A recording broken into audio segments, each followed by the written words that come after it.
Welcome to Watch, Review, Repeat. This is the podcast where two best friends discuss the latest in film and television and then do it all over again the following episode. My name is Colton Brown, and joining me is Andrew Meadows. I'm not joining you. Were you taking a moment of silence? Yes. For in awe of the film were to that we're talking pass about? away right now, right at this moment, I would feel complete. You're a satisfied man. I'm a satisfied man. Yes. We've finally seen it. We've seen Dune. We've seen Dune. Yes, indeed. It's been a long wait, longer than expected. And the moment finally arrived. Andrew had his moment in the sun, enjoying it in IMAX. I myself was able to enjoy it in Dolby Cinema.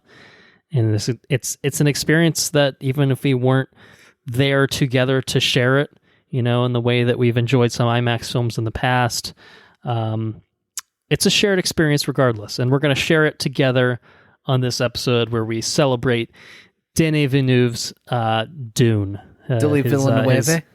Denis Villeneuve's adaptation of Dune. Yeah, that's the one. That's the man we're talking about. The man of the hour.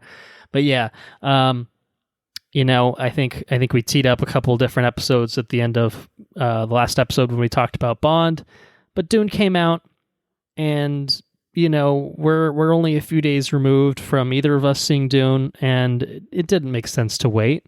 Didn't make sense to hold back. In fact, Andrew was the one that approached me and said, "Are you good to record this night?" And that doesn't usually happen. and I have a feeling it's because he had a few things to say, and he probably still has a few things to say. So we'll be saying a few things on this episode about Dune. Yeah, it's a completion of a journey for sure. You know, being able to experience it, obviously in a theatrical format, although technically you could choose to not do so because it's on HBO Max. We'll talk about it. We got a lot to unpack with Dune, but we'll get there. But we can at least keep it Dune centric for a few minutes if you want before we hop into news. Would you happen to have a fun fact for the good listeners at home regarding Dune? Yeah, so I'm going to kick off a non-Dune centric fun fact. Oh, Gherkins Part 2, perhaps? Gherkins Part 2. Tesla's market cap recently just surpassed $1 trillion, letting Elon Musk make $36 billion in one day. He is now worth more than both Bill Gates and Mark Zuckerberg combined, and worth $100 billion more than Jeff Bezos. And some of you might say, well, what's a net worth of $289 billion? What does that get you? Well, that lets you spend $1 million a day for, I think, the next 300 and something years. $1 million a day for the next 300 and some odd years. He is the richest man to walk God's green earth in all of history. Elon Musk is. In all of history. He's the richest man ever. Has there ever been a bigger indictment of capitalism than the facts told to you by Andrew just now? I don't know. We got into this discussion because we read an article that Elon Musk, within the next couple years, he could be worth $1 trillion within the next couple of years because of SpaceX. And I was just like, you know, I'm all for... It's got a few fingers on a few different pies, yeah. You know, I like Elon Musk. I'll go out and say that I like what he does. I like Elon Musk, okay? I think he's a cool dude. I will also go out and say that I don't know how we perpetuate a system where someone can accumulate more wealth with more people. Like, there's a big discussion right now about... Hey, you know, daycare, like, you know, the government's trying to pay for people's daycare and all people, everybody's up and hooting, you know, everybody's all up at arms. You realize that Elon Musk can single-handedly pay for daycare for the next, 5 lifetimes and never feel a dent. Never alter his lifestyle. He can pay for daycare. Pay for a lot more than daycare. He can pay for. Let's just talk about daycare. He could pay for daycare for the next 10 generations and never miss it. Just bloop, done. Daycare done, as old Trumpy would say. Done. It's done. I did it. How do you not do that? If I woke up one morning and I was worth $289 billion, I guess I got to fix some shit because this place is fucked. Anyways, I digress. But yeah, anyways, Dune-centric facts. I read it and good for him. I'm not take all his money or anything like that. It's just, how do you morally look out the window and look at the state of shit and not want to do stuff about it? Maybe he does want to do stuff about it. But it seems, I'm all for exploring Mars, but, you could just throw a couple fucking shillings towards... Yeah, just maybe even 1%, 2%, and basically just solve most of the world's problems in one fell swoop. But, why would we do that? That takes the fun out of everything. Fuck everyone, Anyways. So Dune, fun facts for Dune. Yes. Dune is based off a 1965 science fiction novel written by one Frank Herbert. Also called Dune. Also known as Dune. And it was originally published as 2 separate serials in Analog magazine. I didn't know that. I didn't either. And it's won the Hugo Award in 1956. And it won the Nebula Award as well. I think there are 5 sequels to this book written by Frank Herbert. I think his son and Kevin J. Anderson continued the series in over a dozen additional novels since 1999. It's spun off television shows, it's spun off board games, role-playing games, card games, and it's now been made into 2 major Hollywood motion pictures. I can testify that one is certainly better than the other. Yep, that's why we're here to talk about David Lynch's 1984 masterpiece, Dune. Dune, yeah. The book itself, I think, it's a really, having read the book, I think that the book is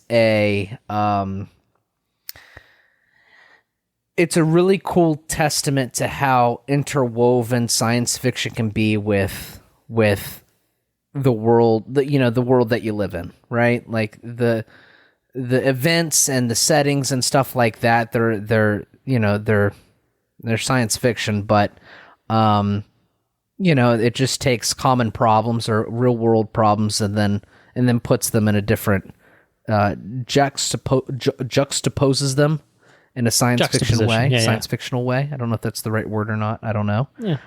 But there's environmentalism. There's a lot of inspiration from Middle Eastern cultures, and how people integrate into societies and how things can change to the detriment or to the better of those integrations of society and stuff like that. It's a really good think piece. It's really good. It's a really good book. I recommend the book. Wasn't the easiest read, but it's definitely one that you can read and then sit back and think about what you read, and I think you can walk away better for it. I think it's a very inspiring book.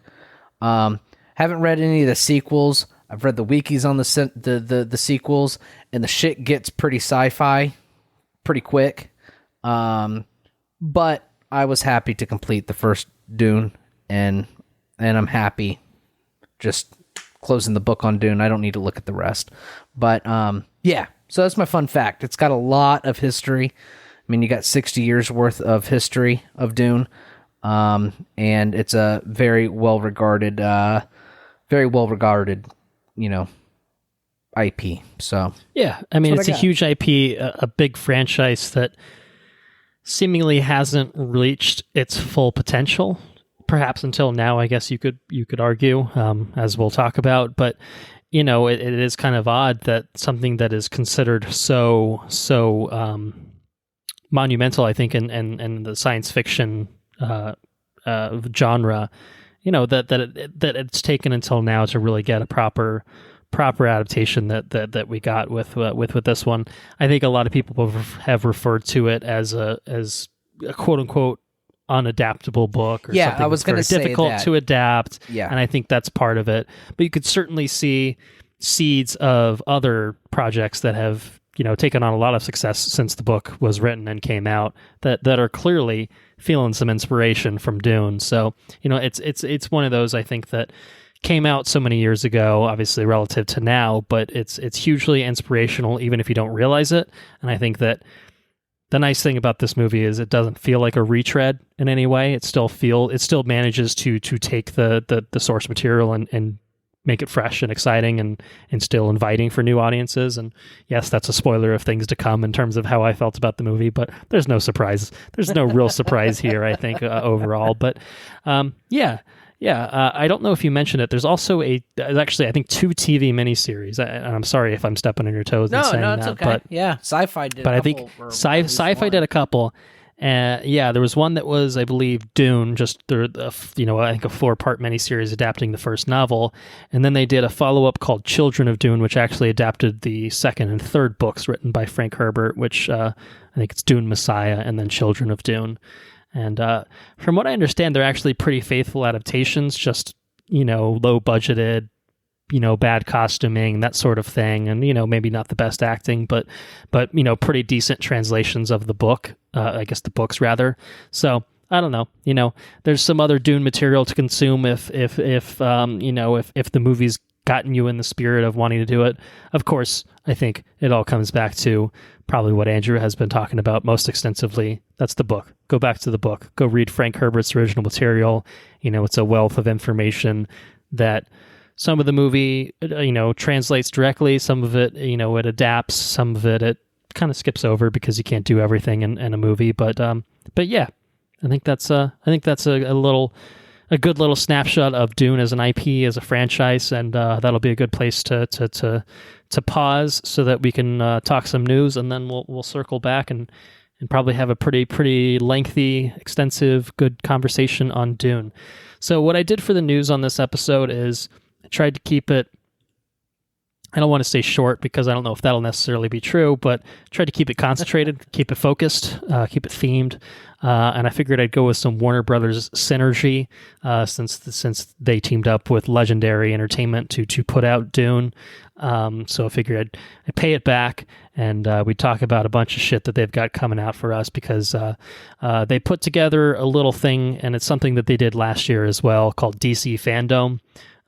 Which is basically a virtual fan convention. Obviously, last year they did that because fan conventions were not really happening around the globe because of the pandemic. I guess they are happening with more frequency, now, but it's easy enough to just throw a virtual event together, Right. and have the stars, record videos and be in an awkward CGI bubble dome thing, and tell you a few things about some upcoming projects that they're working on, and give you some goods to satisfy you and get you excited for a few things. So we're going to talk about some DC FanDome stuff. So we're going to be talking about nothing but DC projects that are coming out over the next several years, actually. So we'll start with some news, and then we'll dive into some behind the scenes, first looks, teasers, trailers, etc., things along those lines. So the first thing is they put out some concept art from a couple of their upcoming films. Both of these which are coming directly to HBO Max. These are going to be films, but coming straight to HBO Max, skipping a theatrical run. And they are Blue Beetle, number 1, Ooh. and Batgirl, number 2. So let's just take it one by one. I'm sorry. All the bees are throwing me off. Blue Beetle, let's start there. Let's start with Blue Beetle. We got to look at the concept art of what Jaime Reyes is going to look like as the Blue Beetle. He will be portrayed by Zolo Maridueña, which we talked about, I think, a handful of episodes ago. He, of course, being one of the main stars of Cobra Kai. We got a good look at the suit here, and it's a very faithful translation from the comics, which I'm sure you're not overly familiar with, but initial impressions. Do you have anything? Beetleborgs are cool. I know we talk about it every time we talk about Beetleborgs. Yeah. So this might be cool. Cobra Kai is cool. I just, I really hope. Well, if Suicide Squad's any indication, and I know, Let There Be Carnage came out, and that I've had customers come into the car lot and tell me that was hot garbage. So that makes me feel good. That people might be coming around that those movies are garbage. But that one was Sony and Marvel, so shit. Yeah, you're right. Okay, but I think the idea being that maybe DC is getting their shit together. Yeah, I think you weren't a huge fan of Birds of Prey, so maybe you can use that as your better example of. Apologize. Are they still trending in the wrong direction? Whatever, Yeah. So, anyways, Suicide Squad. It might be an indication that DC might be turning the corner. There's another film we're going to be talking about that looks like it might be also continuing that trend of turning the corner. Yeah, I'm hopeful. Let's just make good movies, man. Blue Beetle looks cool. The concept art looks cool. Like I said, I think it's cool concept art. It's a good translation of what we've seen in the comics, and there's no reason this movie, can't be good. It absolutely should be good. The potential is there. So yes, I'll co-sign on that. Now, what about Batgirl? We got some concept art where she's on a gargoyle-looking figure. She's kind of silhouetted, but we can see that she's got a cowl with the red hair kind of flowing behind her. Some purplish neon-looking colors in this. Is this anything that inspires you? Looks cool. Make a good Batman movie or Batgirl movie. I mean, I don't. Good Batman movie too. We can talk about that. I think I don't know a lot about Batgirl, so if she's like Batman, then I would say make a good Batman movie with the Batgirl. You know what I mean? Yeah. That's it. That's all I want. Just make a good movie. That's it. Yeah, I mean, totally fair. I like what we see from the concept art. As we talked about, Leslie Grace from In the Heights is going to be playing Barbara Gordon, daughter of Jim Gordon, to at least establish that bit of character lore. It'll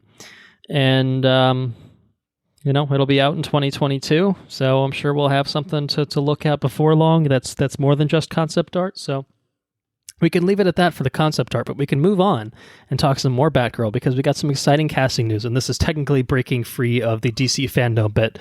This actually came out yesterday from when we're recording, but our boy Brendan Fraser, he had a rough patch in his life. He was on top of the world with the Mummy trilogy, maybe a few other things, Bewitched and blah blah blah. Bedazzled. But then there was not Bedazzled. Is it Bedazzled? Whatever it is, I don't fucking know. The one with Shirley Hurley. Yes, yeah, Elizabeth Hurley. Shirley Hurley. What a terrible name. I don't know what you're talking about. That's an excellent name. I'm going to quickly write that down. Shirley Hurley. See if Anna wants to go for that someday. No, I'm just kidding. Shirley Hurley. No, Brendan Fraser. I think Monkey he went through a Bone. rough He patch. also did Monkey Bone. Monkey Bone. That's true. He wasn't getting a lot of film roles. He wasn't getting a lot of roles in general. I think he may have been going through a divorce, and that was eating up some money from him. So he was falling on hard times for a bit there. But he came back, I think, in a TV show, and then he's actually in another DC property called Doom Patrol. And so, the Brendan Fraser renaissance is in full force. I think he's going to be playing the villain in Batgirl, and he's going to be playing the supervillain Firefly, which is, I think, a C-tiered Batman villain traditionally. Who basically likes to set shit on fire. It's pretty much his MO. Okay. That's pretty much it. So I think look, I know I like the concept art, as I talked about. I like Brendan Fraser, and I think that taking kind of a lesser known Batman villain and giving him center stage as the villain in this, I think that could be really cool. And it could be pretty explosive, given, again, that he likes to set shit on fire. But I think this is good. This makes me more excited for the project. Would you agree with that? I like Brendan Fraser. I think he's pretty. He's a pretty likable dude. Are you ready to dislike him, or you think he's just going to be a very charming asshole villain? Oh yeah, he was fucking Tarzan. Or he was George of the Jungle. I'm sorry. George of the Jungle, yeah, that's right. He's put on a little weight since then. That was. It's been a few years. Yeah, it's been a few years. You know, that happens. It happens to all of us. It happens to all of us. I think he's great. I think he's wonderful. I'd like to see him in more shit. He's got a cool sense of humor. So yeah, I think so they too. leverage that in the villain and just make him, just kind of snarky. I think let him be his charming self. Which we really haven't seen on screen too much. Even in Doom Patrol, I think it's his voice mostly. I think the character is like in bandages or something like that. So I don't even know if he's on set half the time anyway. So yeah, I agree. Let him do his thing, which is a thing that he has not been allowed to do for too long, I would say. So give us some more Brendan Fraser. Get rid of the Tom Cruise Mummy. Give us a Mummy 4. Rachel Weisz can come back too. Everyone's going to be content. You know what I mean? I'm just saying, go for it. That's it. All right. I think we should move on to talking about, let's talk about the behind the scenes stuff first. So let's first talk about Aquaman and the Lost Kingdom. This is coming out December of 2022, so just a little over a year to wait on this one. This one is well into filming from the looks of it, bringing back pretty much all of the cast from the first Aquaman, same director as well, James Wan. So we got Jason Momoa on board, Willem Dafoe, Patrick Wilson, Dolph Lundgren, Yahya Abdul-Mateen II back as Black Manta, and a few others, including Amber Heard, although they basically glossed over her existence in this little behind-the-scenes clip, probably intentional. But anyway, that's neither here nor there. What did you think? Anything? Are you feeling Aquaman and the Lost Kingdom based on what you saw here? Yeah, Momoa seemed pretty fucking hyped. Yeah, and we saw Momoa in something else pretty recently. We did. We saw him in Dune. Yeah, and he's passionate about it. He's all about Aquaman. Passionate. He seems really into it. I think that's helpful. I think that he's certainly not your traditional comic book Aquaman, but the traditional comic book Aquaman's the butt of many jokes. So, he's kind of flipping the script a little bit. The first Aquaman was a bit of fun. Not perfect, but a bit of fun, I think. So it was a breath of fresh air at the very least. Yeah, especially for DC at the time, which was just so stuck up their own ass that it felt like, oh, they're allowed to have fun. Well, this is kind of cool. Maybe they should try this more often, and they have, a couple times since. So maybe this will be in the same kind of boat of the boat. Get it? Because water's on boats on a water. Gotcha. Yeah. Let's get a trailer. Right. Yeah, we need a real trailer. Like, we didn't get enough of what the story is going to be, other than it's continuation. It's more. It's like, okay, well, that sounds good, but give me more. I want to know more. So, all right. It's very much this is in the works. It's coming out next year. And because this is coming out next year, I think we won't have to wait super, super long to see some more footage for this. I'm sure early next year, mid next year, we'll get a proper teaser, proper trailer, all that good stuff. So I like what I see so far. I like Momoa's passion. I like James Wan coming back on board. So I'll be excited to see what they pull out of their hats with this one. Any other thoughts? No. Aquaman and the Lost Kingdom. It's a fun title. It's very Indiana Jones-esque. I appreciate that. Yeah, and they said it was globetrotting, so we might actually have like a super powered Indiana Jones. So that might be very fun. Cool. Yeah. All right. Well, how about the other behind the scenes clip that we got of Shazam, Fury of the Gods, in which it's same thing, giving you just a little bit of a walkthrough of what's going on with it. I think this one at least very much seemed to lean heavily on the women that they cast to play the villains in this film. They're talking about Helen Mirren and Lucy Liu, which that's a great combination of actors right there. And it's again building on what the first one did, where by the end of the first Shazam, spoilers I guess for film that came out years and years ago at this point, the whole family gets the power of the wizard of Shazam to kind of share amongst themselves. Now it looks like they're figuring out how to work as a team, So this one feels like it has a very different dynamic, I think, than the first one, and to me again that makes it feel like it's going to be a fresh sequel that's not just rehashing everything that came before. And the first one, I think, one of my favorite, one of the better DC movies for sure. So yeah. So is this? Are you liking what you're seeing from this one so far? What Hard to tell. Yeah, hard to tell what little bit. Every movie looks great behind the scenes. Everybody's happy. Yeah.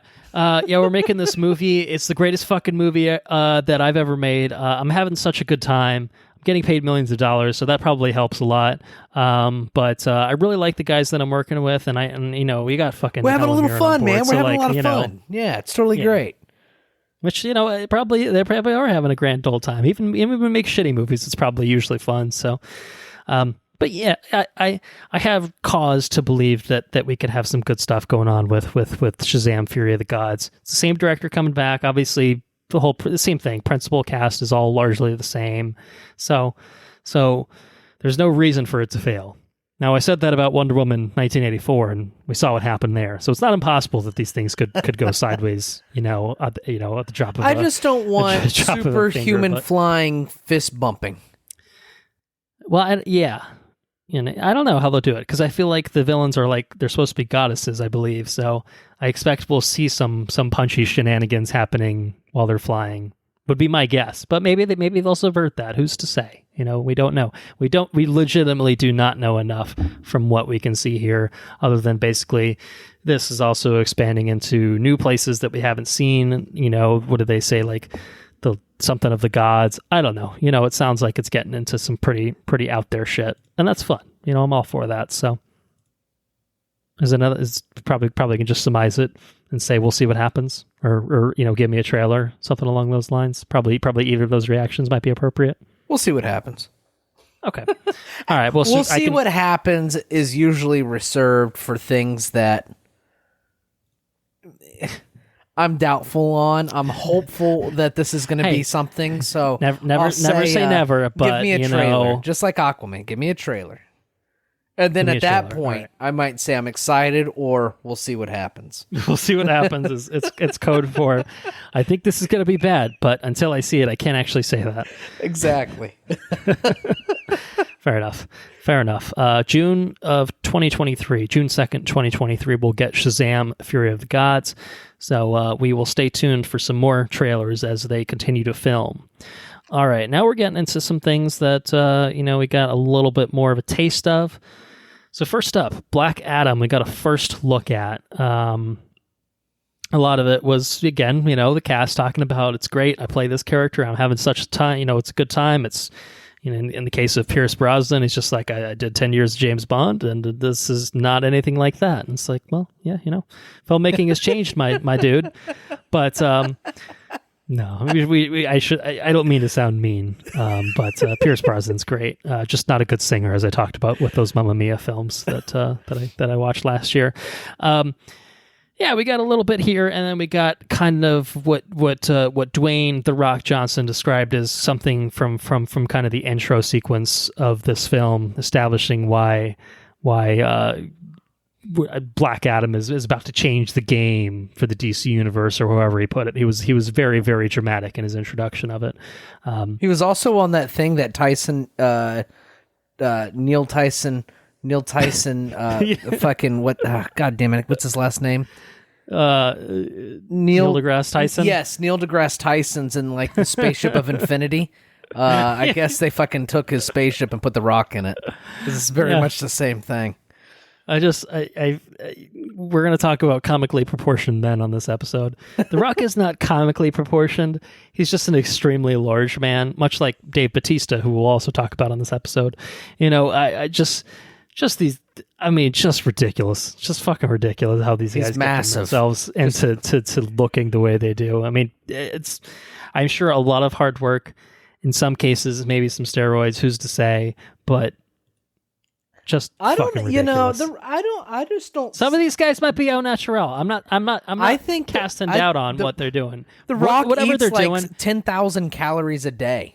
Yeah, they're doing stupid amounts of work into it. He's just a fucking machine.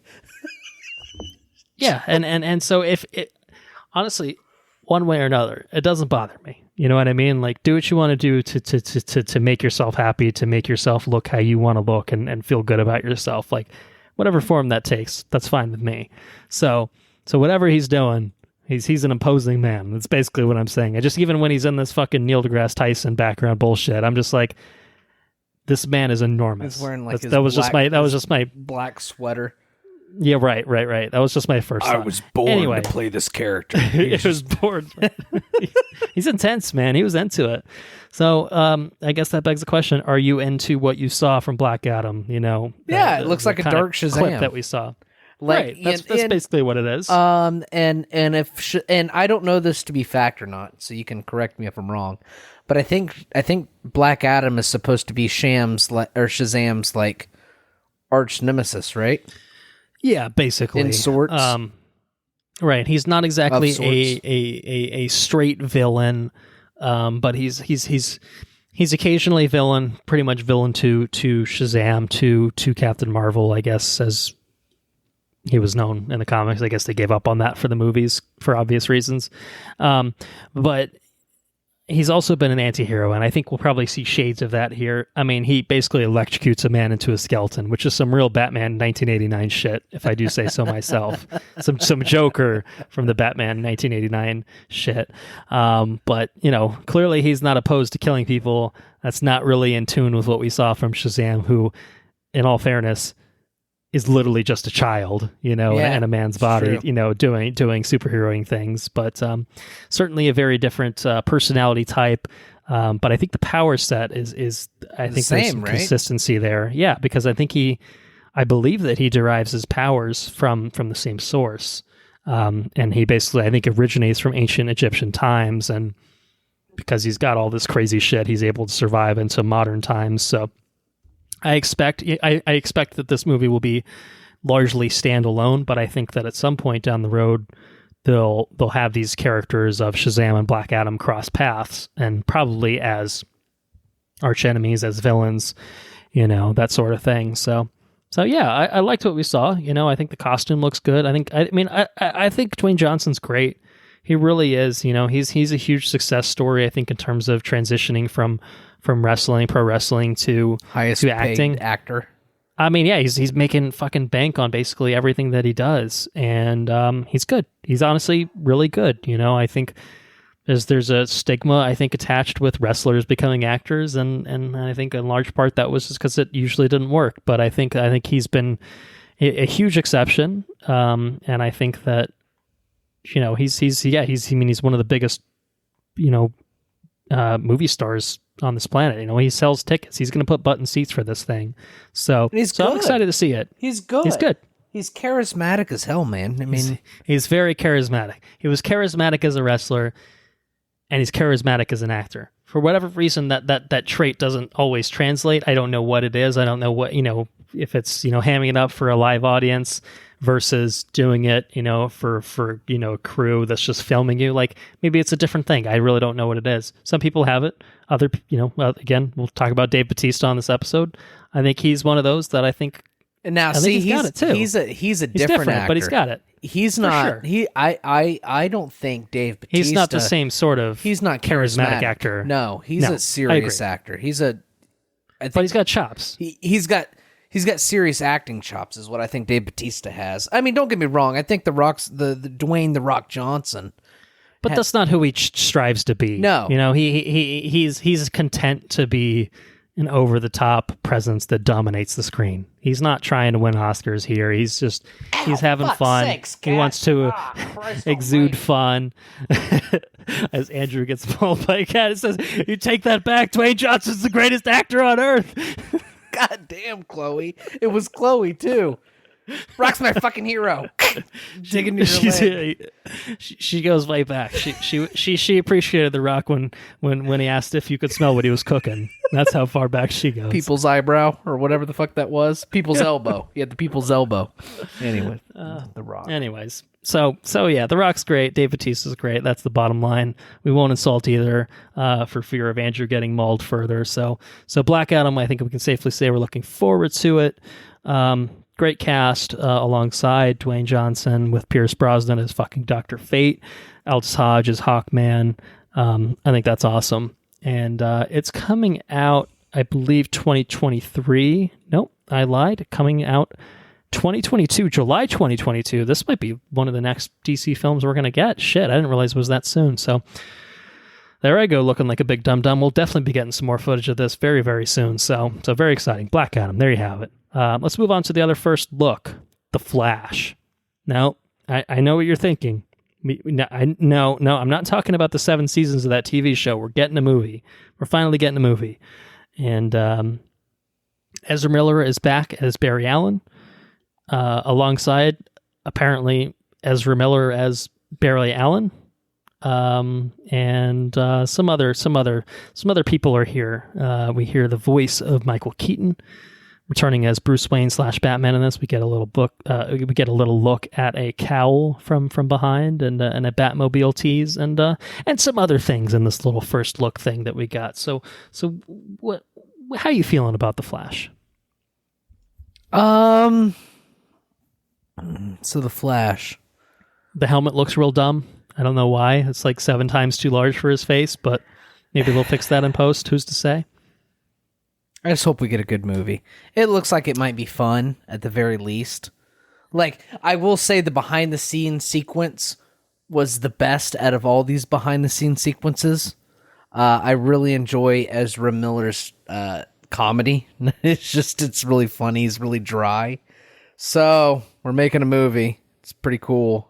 This is the set. Looks like this. Yeah, they give a little bit of a different impression than your Rocks, than your Zachary Levi's, Yeah. So it's cool. I appreciate the difference. And not everybody needs to be like, yeah, this is the best. It's like, yeah, we don't really have anything yet. This is what we got. Hope you enjoy it. Yeah. It was pretty good. I feel like there's potential for this film here. I don't know. We have a good, we know it's going to be fucking bonkers. Like multiple versions of Batman, clearly multiple versions of The Flash, Supergirl. Like, what's going on with it? I don't know. Is that who that was in the back with Supergirl? I swear there's a shot where it's just 2 Barry Allens and Supergirl. I thought that was Barry Allen, and then some other Flash. I thought that at first, and I looked closer, and it's because the Supergirl has like she's got dark hair and it's short hair as well. I was like, oh no, I think that is just Supergirl. But, okay. Well, I don't know. We do have a new costume for the Flash. I think the suit itself looks better than whatever it's got lights garbage in it. we got. Cool. And both iterations of the Justice League. But I don't know. I think this is going to be a riff on Flashpoint, but there's a lot going on. Ben Affleck's supposed to be fucking back as Batman. I don't know that we actually see him here, but there's just a lot of elements that they're dealing with in this thing. So I'm not sure how the hell they're going to string it all together. I hope it's satisfying. It's Andy Muschietti that's doing it. He worked on both It films. So I liked both of those fairly well. Should be good. He's like the 7th director that's come on board, which is a little worrisome, but you never know with these things. Maybe they just take time to come together and figure it out. And so I don't know. The TV show has lost its luster. Hopefully this can bring it back. Because The Flash is fucking cool. It's a cool thing. The TV series got bogged down too much. The season was incredible, though. Right. Or mostly incredible. Like, if you chop out all, if you were to refine that TV show, season 1, into like a 12 series arc or 12 episode arc, you'd have a really compelling story. For sure. And I think even through its first few seasons, it still was really, pretty good for like what it is, considering the budget, blah, blah, blah, whatever you want to do. That reverse CW Flash show reveal, though, was like next level. So good. Yeah, awesome stuff, like some really great stuff in there, maybe over padded, because of the episode count, but still, like it really kind of hit the mark with a lot of it. And it hit the mark in such a way that at least in those early seasons, it's kind of just like, what territory does a film cover that hasn't already been adequately covered at the very least by the show? Now that's to say that maybe seasons 4 through 7 or 8, whatever they're up to now, is just like anything that they did in that's probably fair game, because I'm sure you can absolutely do a better version of that. Yeah. Do fucking. I feel like the Flash is almost. Peter Parker is not Barry Allen, right? Like Peter Parker's not like world breaking and just hard, right? You know what I mean? Right. He's not that, but at the same time, you could just cover the same shit Just cover it better. You know, you could make the same story of the Reverse Flash situation and have an awesome movie. You could do Gorilla Groot or Gorilla Grodd or whatever the fuck his name was. Right. Second episode or second movie. Have an awesome movie. You don't have. I mean, you don't have to reinvent the wheel, is what you're saying. Yeah, you got some good stuff in there. Just make solid movies. Now, the Flashpoint shit is really compelling. I don't know what that does with the larger like DC universe arc, cinematic arc, or whatever the fuck DC's got, but they seem content to not like their shit's so loosely connected. Anyways, I mean, it doesn't matter. It doesn't matter, right? So Who cares? Yeah. Yeah, I think what I'll say is I think that you're probably not going to do the Reverse Flash much better than you did with the TV show. Maybe it's not to say that you can't do better. I just don't think that you're going to, It was done really well. It was done really well. You know, it's the benefit of TV versus movies. You know, obviously the movie's going to have more of a budget, but it's going to have less time to do things. And that's going to, I think make it a little bit more difficult to pull it off. The TV show did not pull off Flashpoint very well. It very much glossed over it, did a very half-assed version of it. So I think that there's room for this film to take the Flashpoint storyline, and even if it's not going to be a straight adaptation, to pardon my pun, run with it. You know what I mean? Like they can take the storyline and run with it, and do a really, really cool film version adaptation of it, with, as we've seen, as we know that we're going to get Ben Affleck as Batman coming back, Michael Keaton as Batman coming back, like I said, another iteration of Supergirl, like they're clearly not afraid to just kind of go for it in certain respects, and I think that that'll help it pay off, I think, of at least being an interesting film and an attempt to do exciting things. Obviously, the hope is it all coalesces and it turns into a good movie too. That's really what you want at the core, is the movie itself to be good. So I think that there's potential there. So I think we can probably also stamp this with let's see a trailer, like an actual trailer that gives us more fuller look at it. But I think there's the promise of something cool here. So yeah, let's leave it there. We'll revisit it. I looked it up. I think that one was November 2022 or some shit. And I like think that. I made the connection between Spider-Man and the Flash, because it seems like they're doing similar things. They're doing some, yes, definitely. Multiple iterations of. It's like DC sees, hey, they're coming out with a Spider-Man movie with like multiple universes. We got a character that can do that. Let's do that. Let's draw for that cool ass Batman, Michael Keaton Batman. Let's do some cool shit. Yeah. What they should really do is just bring Grant Gustin in and just go full tilt with it, and just bring the TV show in too.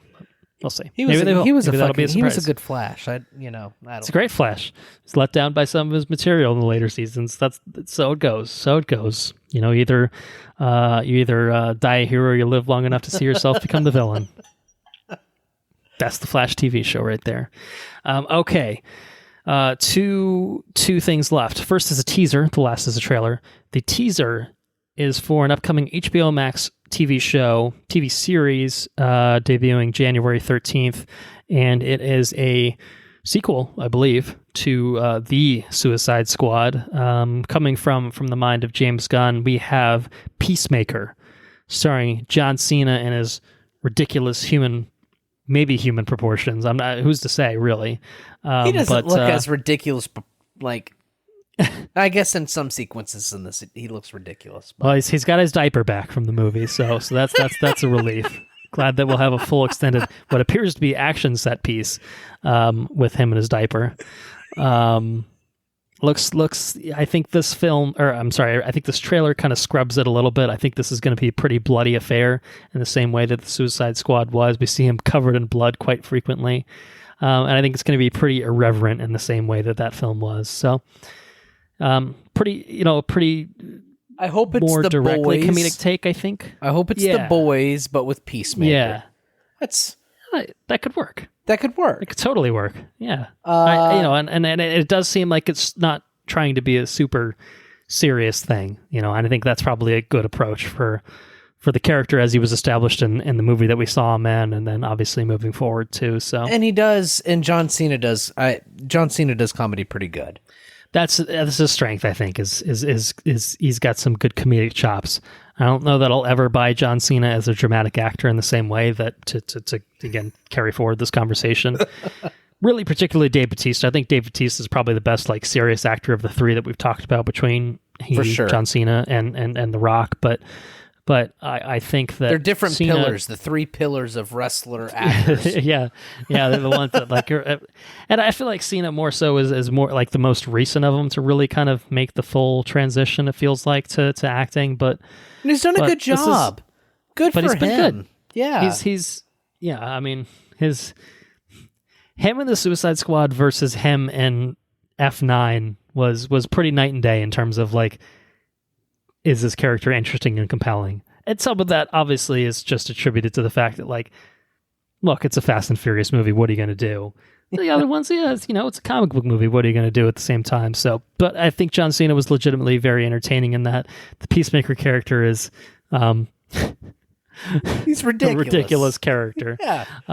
But and he's ridiculous in this teaser, absolutely ridiculous. I didn't need a Peacemaker TV show. I wasn't asking for it. I wasn't asking anyone for it, but I'll watch I think it has the potential to be entertaining enough that it's worth a look. I think James Gunn being very heavily involved in it feels like a James Gunn movie. Yeah, he kept the character around for a reason. You know what I mean? There was a very clear way to write this character out and not bring him back. They had to go to extra lengths to bring this character back because of what happened in the Suicide Squad. So to me, that speaks volumes about what James Gunn felt he could do with this character. And I wouldn't doubt if some of that was inspired by like, man, John Cena is just owning this. Like I like working with this guy. I like what he brings to the table.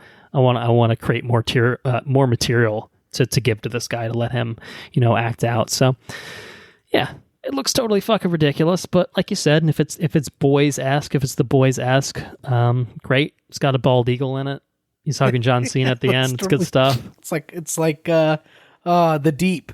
It's like the Deep in his dolphin. Yeah, pretty much. Yeah, exactly. So they're just yeah. Right. It's cool. So there you go. That's Peacemaker, January 13th, HBO Also, Max. Peacemaker's dad is totally fucking ridiculous. Fucking goddamn T-1000.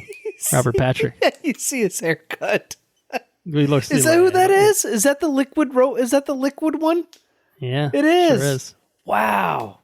Man, time flies. He's a few years older, and his hair is not helping matters. But, crazy. what are you going to do? Yeah. Yeah. All right.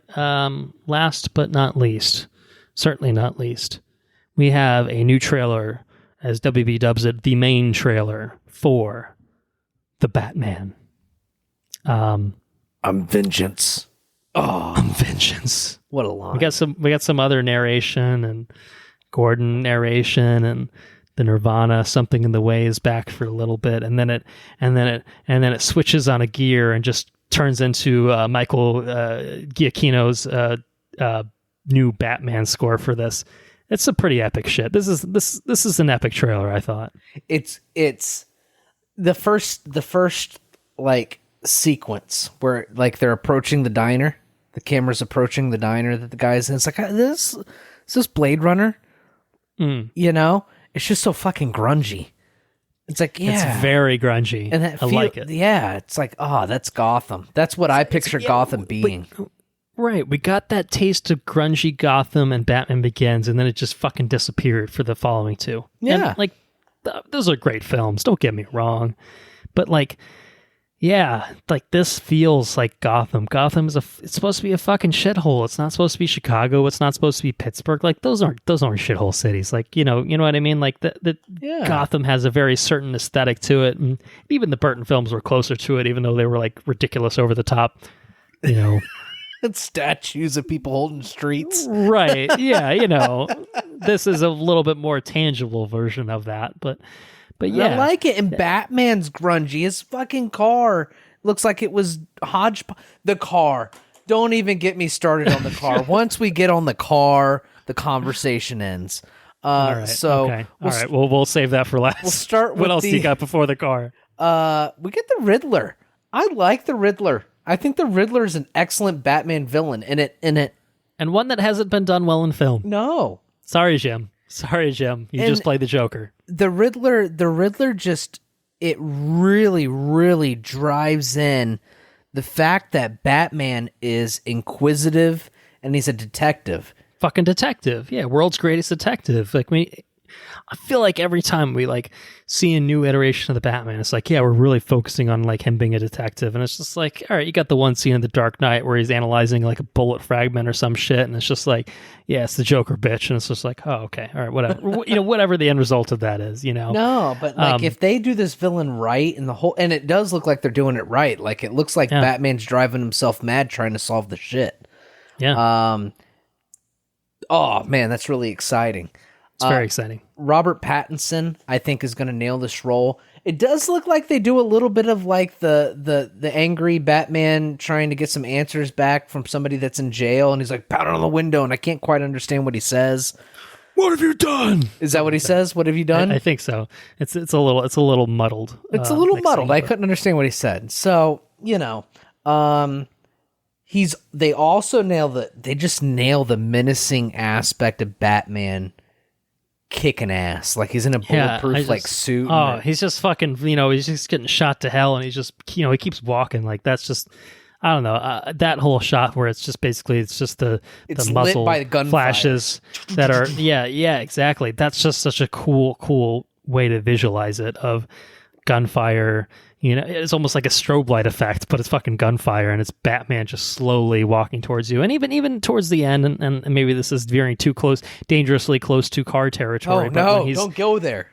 But when when it's the upside down shot of him walking, and it changes to the logo and burn, dun, dun, just this Batman has such a menacing presence to him that I think a lot of the other iterations have not captured to this effect. So I saw this trailer on IMAX for Dune.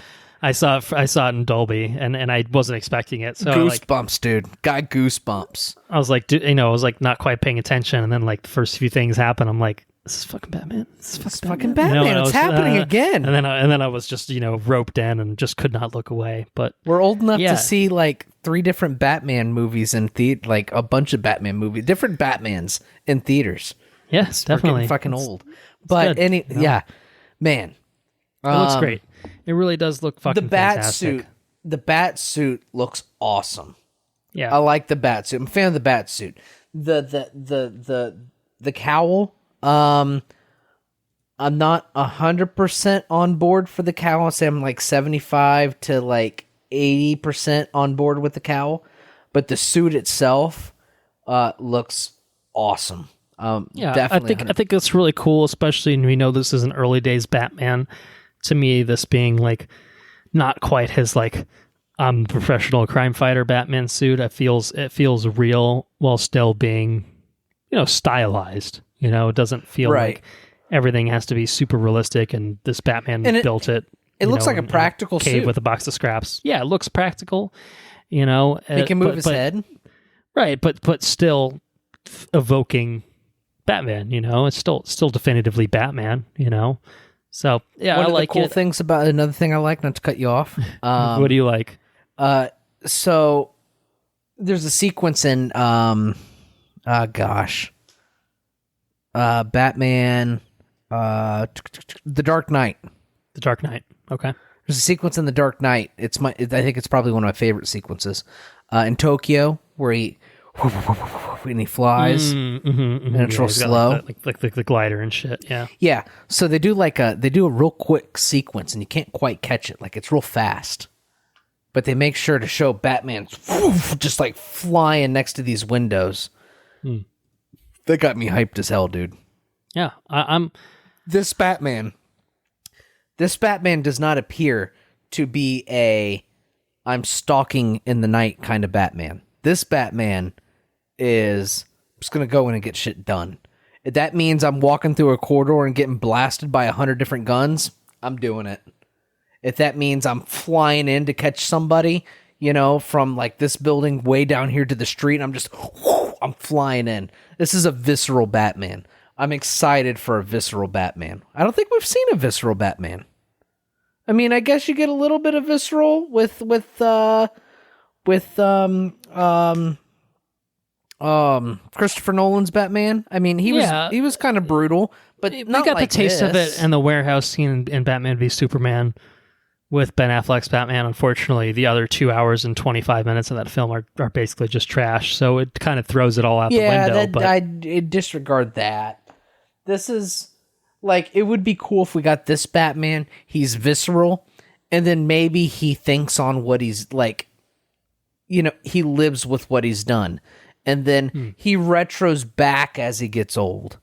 You know what I mean? That would be, you know, like, I've been trying so long not to be this first Batman, and now I've tried to do all these great things and try to, you know, blah blah blah blah, and now I'm an older Batman. And now I just don't give a shit and I kill people.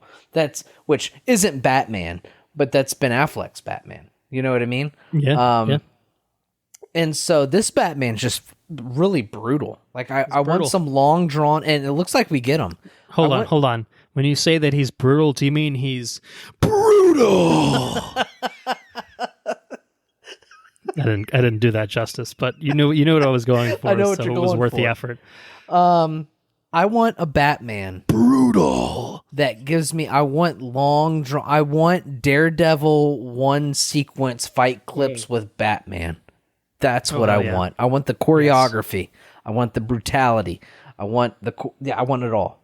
Give it to me. And this looks like it's going to give it to me. I'm super hyped for this movie. I think it's going to give it to us. Catwoman. I mean, look, I love everything that it's given up to us. Look, Pattinson looks great. Zoe Kravitz is Catwoman, like maybe the most definitive version of Catwoman that we've seen. Maybe the most true to the comics, maybe version of Catwoman that we've seen. She looks great. Fucking, it's got Jeffrey Wright is playing, he's playing goddamn Gordon. Man. Like that's just chef's kiss right there. But like seriously though, Colin Farrell. We got a lot of Penguin in this. Colin Farrell is the Penguin, just basically completely unrecognizable to be fair. But and you can't hear Colin Farrell. You can't hear him. You can't, see him. Why did they cast this man? They just changed Who's everything about this him. movie? Is this a fucking Raised by Wolves guy? Is this a Ridley Scott film? No. He's too busy. He's too busy with The Last Duel. Confess. He's attached to some other movie that they put the guy under so much makeup. We haven't covered the trailer yet. I have to look up his. Put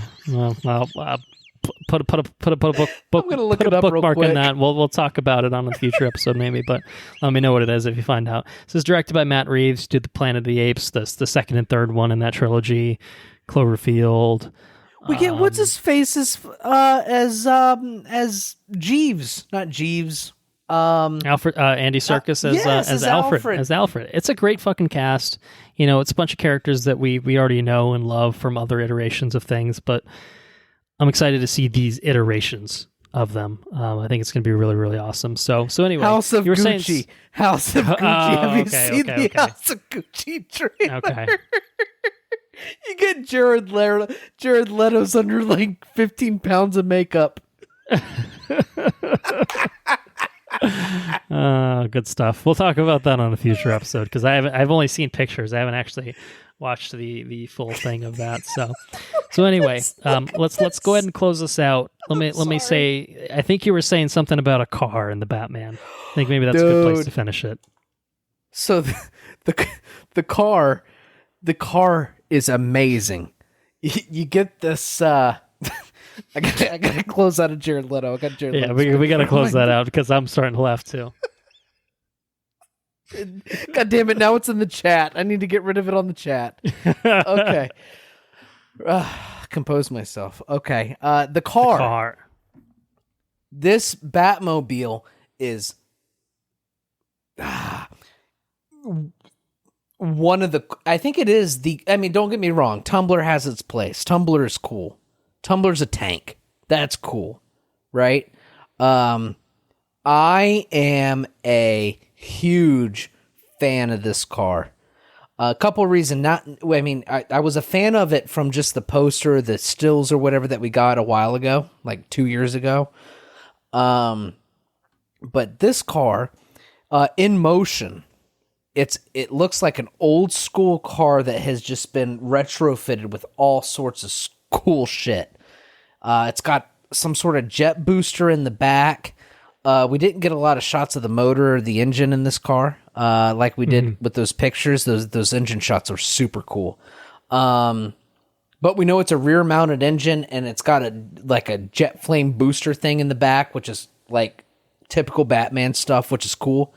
But in motion, you see it jump, and then you see the suspension and everything, and it's got so much travel in the suspension of this car.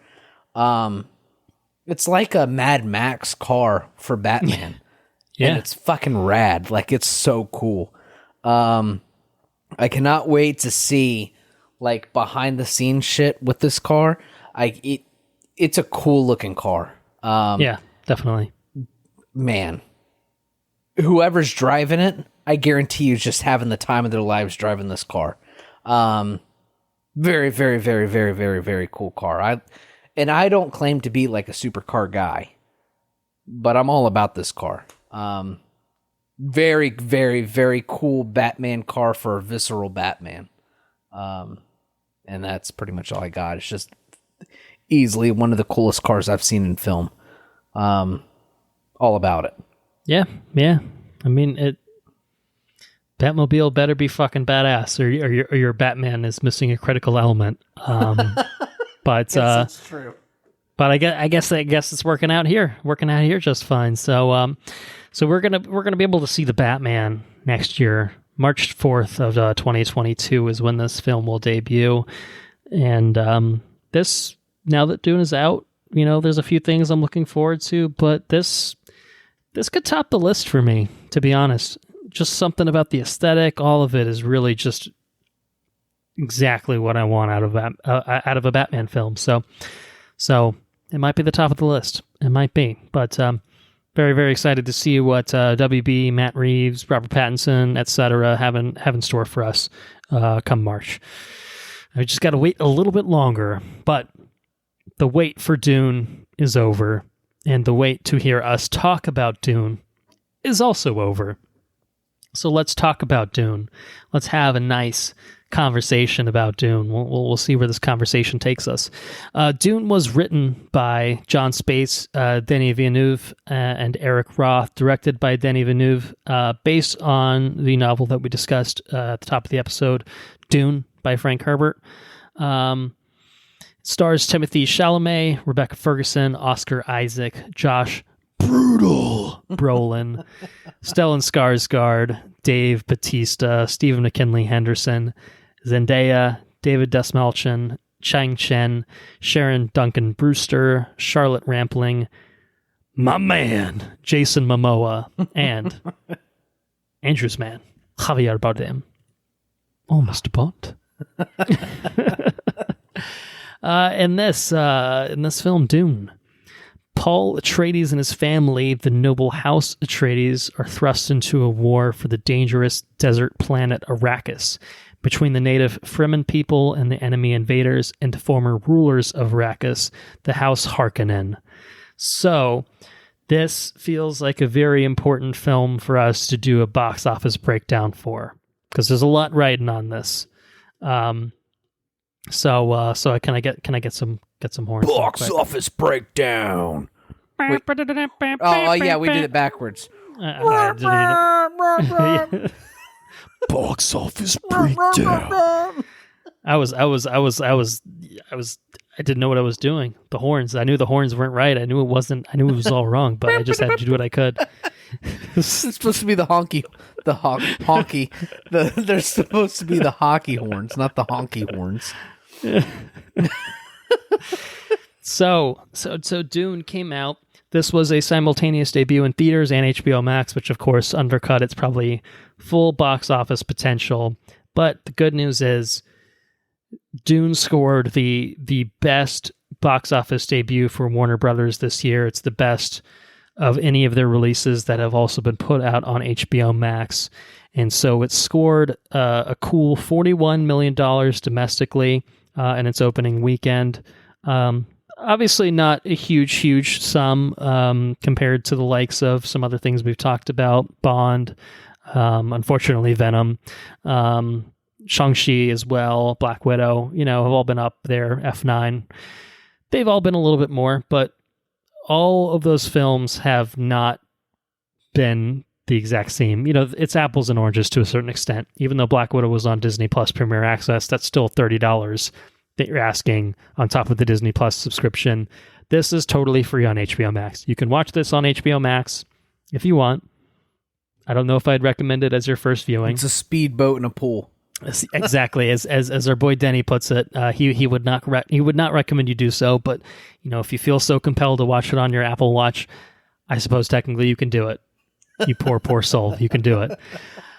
But like I said, 41 million isn't exactly the most inspiring figure. But what is inspiring, or at least encouraging, is that it was tracking for the 30s and it had legs throughout the weekend. It was tracking for WB was estimating 30 to 35 for the weekend, and then it was okay, it's going to be high 30s because it's holding better on Saturday, and then it held better than they expected on Sunday, and it suddenly was over $40 million for the weekend.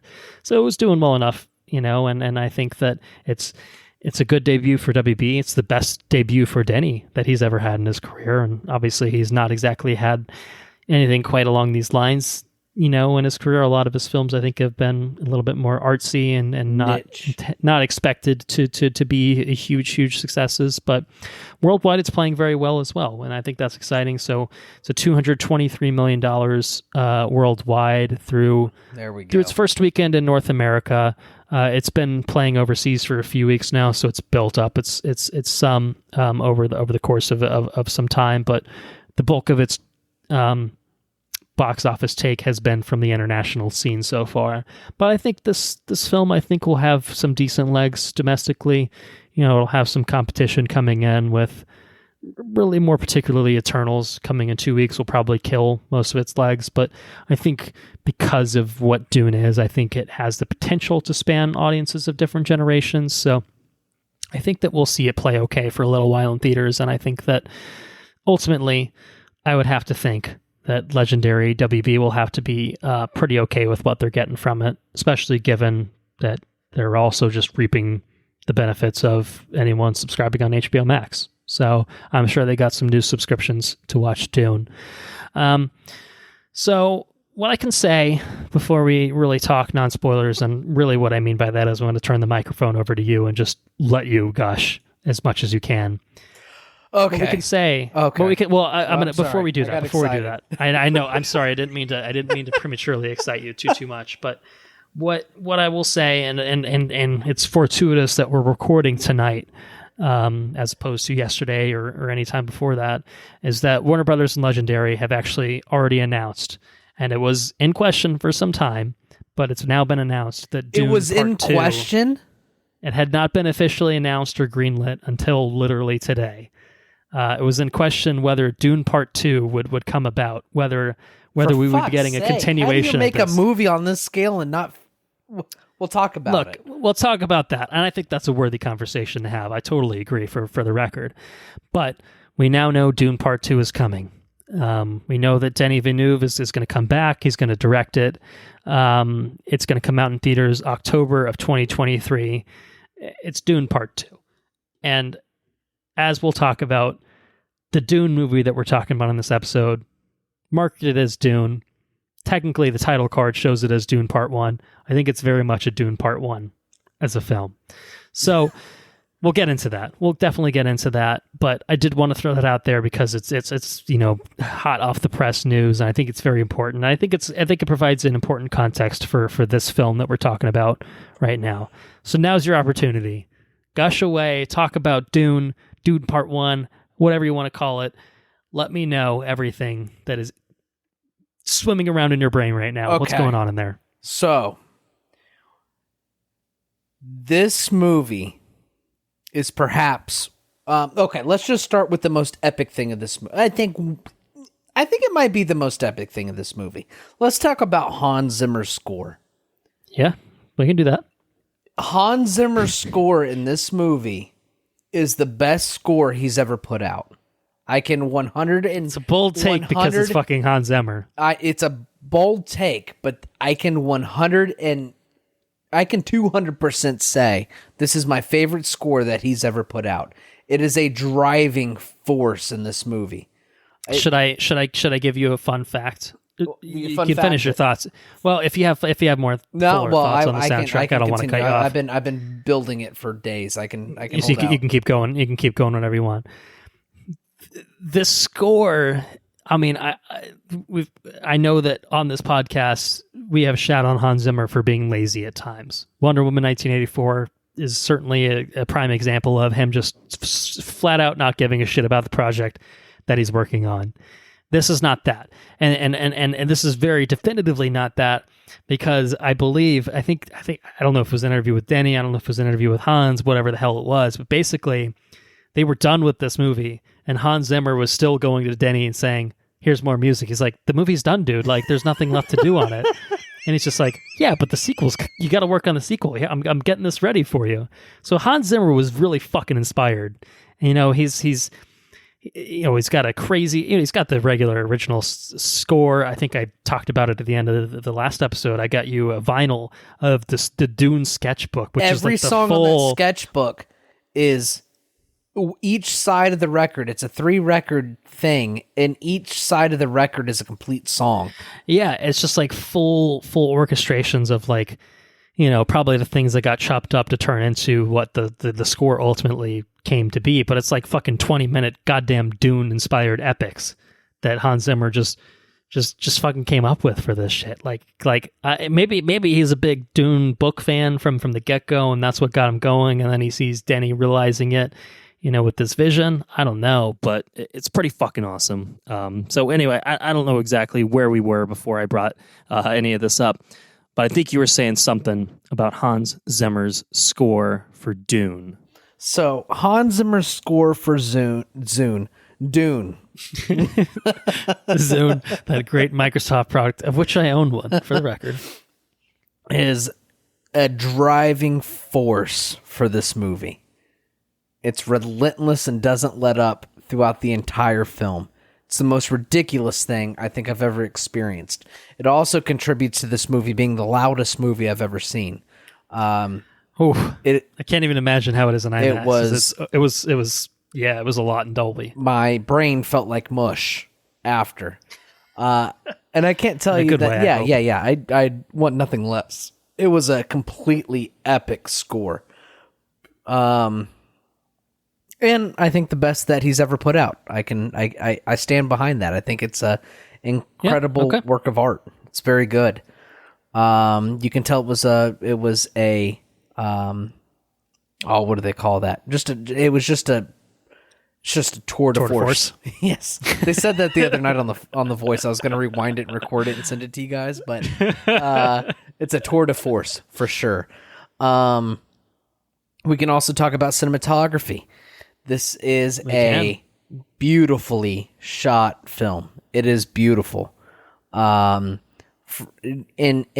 doing so with the most bleak of landscapes, it just really, really makes a work of art out of the desert, and it's awesome for it. I mean, it's so well shot. The colors are incredible. Another thing, the props and the vehicles. I talked to somebody else about the vehicles in this movie, and she said they didn't seem very practical. And she's like, if that's what the future holds, I just got no interest. But me, on the other hand, I was completely on board with all the vehicles. I think they're awesome. They're incredible. I mean, the Thopters, it's like they pulled them completely out of the books. And the way they made them articulate and do what they did was just so cool. All the vehicles are so cool. Even the ones on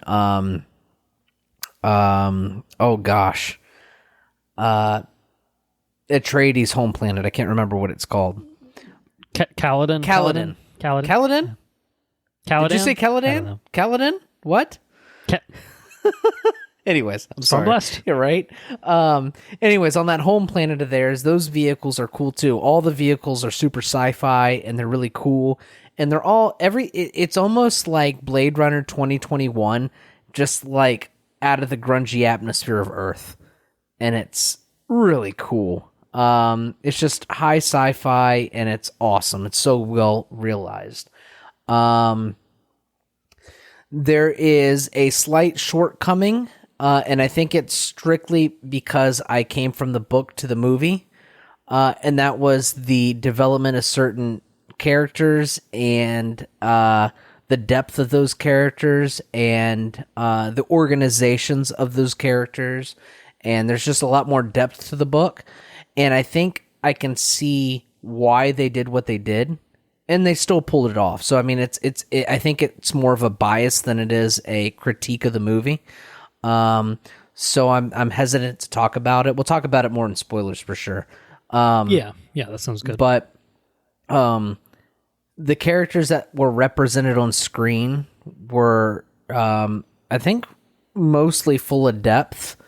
I mean, Timothée Chalamet is a conflicted character. Rebecca Ferguson is also a conflicted character. Now, both of those characters in the book are very, very conflicted, and they've got a lot of work to do and all this stuff. And they're a huge driving force in the book, if not the main. Well, they're the main driving force, I guess, in the books. But and they are here too. But Oscar Isaac can grow one hell of a beard. He is an incredible figurehead for House Atreides. Like, I mean, he nailed it. I think he did a very good job. Josh Brolin as Gurney, that's it. As Gurney, did a fabulous job. I think all the cast really nailed it. I think through and through. My only critique of how the movie was written is what they chose to represent and how they represented it. And I think that part 2 is going to dive a little bit more into some of the underworkings, because this franchise is very much Game of Thrones in sci-fi. You know what I mean? As far as like the political sure, yeah, the political plays and stuff at hand and whatnot, and trying to gain control of the empire and everything else. And that felt largely absent from this movie. It felt like they boiled it down to the most simple things, as you know, you have Harkonnens versus Atreides, and that's what you get. And we're fighting over this planet. It was pulled from one person and given to another, and that's what we're doing. And I think that makes it very approachable if you're not, acclimated to the IP. And it just leaves a lot missing if you are. But there's still a whole lot of things to pull from this film. And it's a 2-part film, and you don't know the direction that part 2 is going in. So, I mean, you can really expand on, there's no emperor in this movie, right? He's just, and I think that might be a good move, spoken about. You don't know. Yeah, he's very much just kind of vague allusions to an emperor. Exactly. Yeah, what's that all about? You don't know about the Spacing Guild, who controls access to the planet. There's a lot of nuances and a lot of really important mechanisms that make these characters do what they do that aren't present in this movie. And if this is a more distilled version of the story of Dune, well, that's cool. It makes it very approachable for a large scale audience. You know what I mean? And that's fine. I do hope that in part 2 we get more of those deeper mechanisms and how everything works. But at its most simplest things, this is the conflict, and it really sets it up. And I think it did a ridiculous job. It's made an epic tale on screen for Dune. I was not at all disappointed. I didn't necessarily, what's the best way to put that? I didn't necessarily get everything that I wanted, but I got everything I needed. Does that make sense? Sure. Yeah. Yeah. So, it it was a movie I was super hyped for, and it delivered on the hype. And that very seldom happens. I think it's happened twice this year. But this was a major one. This is a multi-year, much in the way film. Green Knight was. I was hyped about Green Knight. Yeah. But Green Knight was much more like artistic niche kind of thing. Niche. What?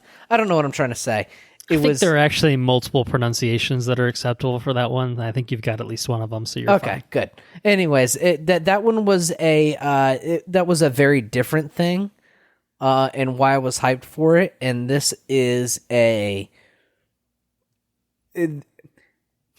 don't get a lot of the Green Knight. Sci-fi stuff comes and goes way more readily than fantasy stuff comes and goes, and this is like next level sci-fi. This is what sci-fi strives to be.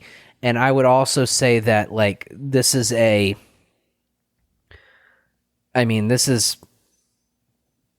it's just incredible. You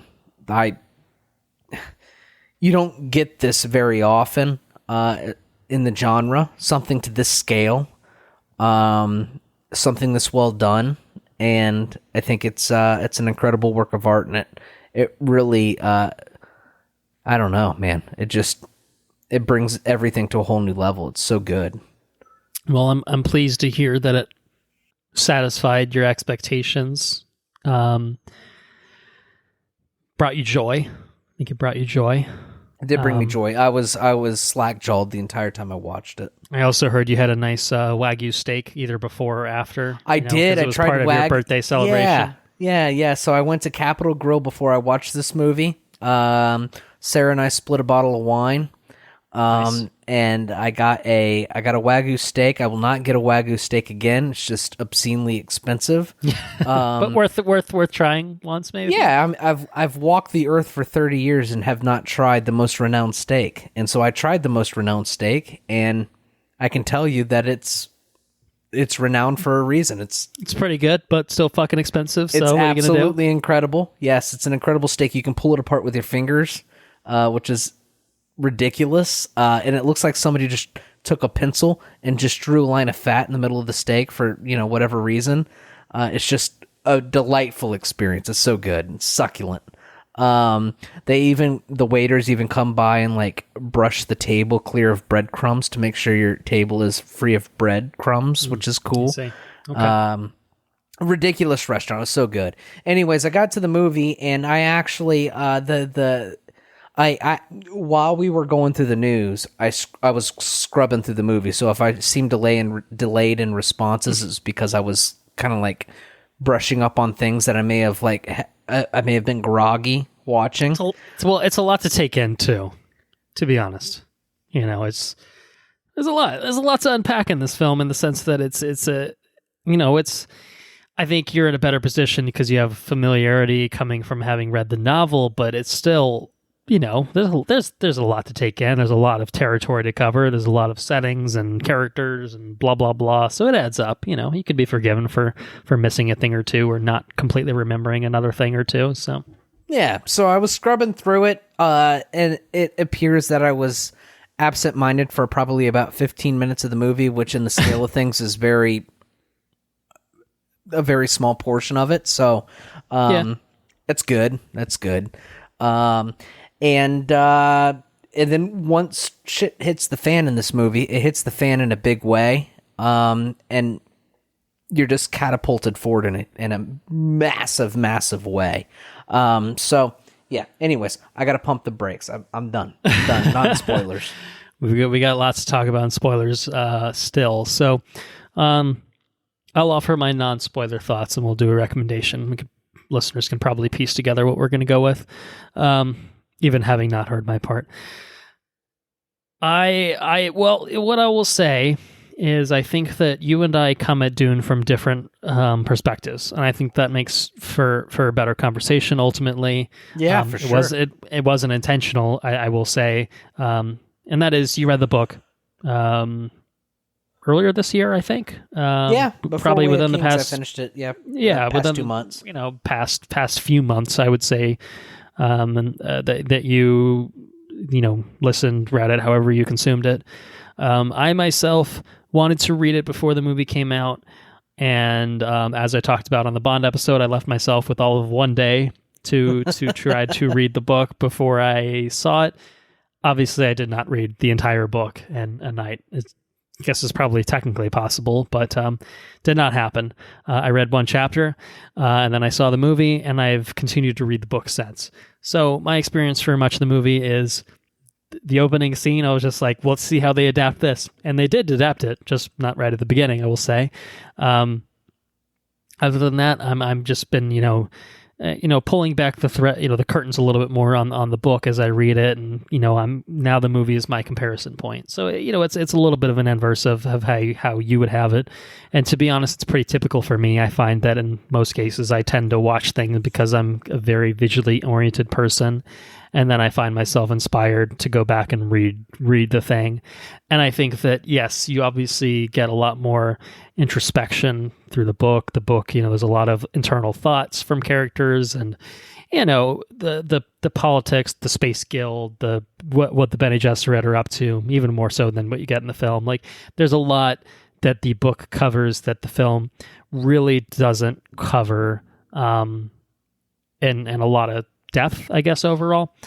And I can gather as much having read probably 60 to 70 pages of the book, which is, according to my Kindle, 10% of the book. So take that as you will. I've read 10% of the book as of recording. So I know a thing or two. Andrew knows more than me about the book, that's for sure. So a lot of my reactions, I think, are going to be centered largely around the film itself and taking the film as it is and approaching it as such. But what the one little thing I will say, as far as it being an adaptation, obviously an adaptation of a beloved book, is I can tell, even from having read the very small slice that I have, that it's a distillation of what the book is. And that's I think a sign of a good adaptation is... That's good. I mean, that's okay. Like we talked about it being unfilmable, blah, blah, blah. I think it's just because the way the book is written doesn't translate. You can't have inner thoughts, narrated over the top of every character as they pop up in each scene. Like, that's silly, that doesn't really work that way for the film medium. So certain characters are a little shortchanged in terms of being able to understand their internal motivations, whereas I think other characters... you have to make a strategic choice of, Paul's the main character. We're going to give Paul the most to work with. And I think we're going to give Jessica maybe the second most to work with, because she seems the second most central to the story. And some of the other characters are going to be around and have a few scenes and some dialogue and some interchange that will get some nuances to these characters, but certainly not as much as you're going to get in the written form. So it ultimately turns out to be...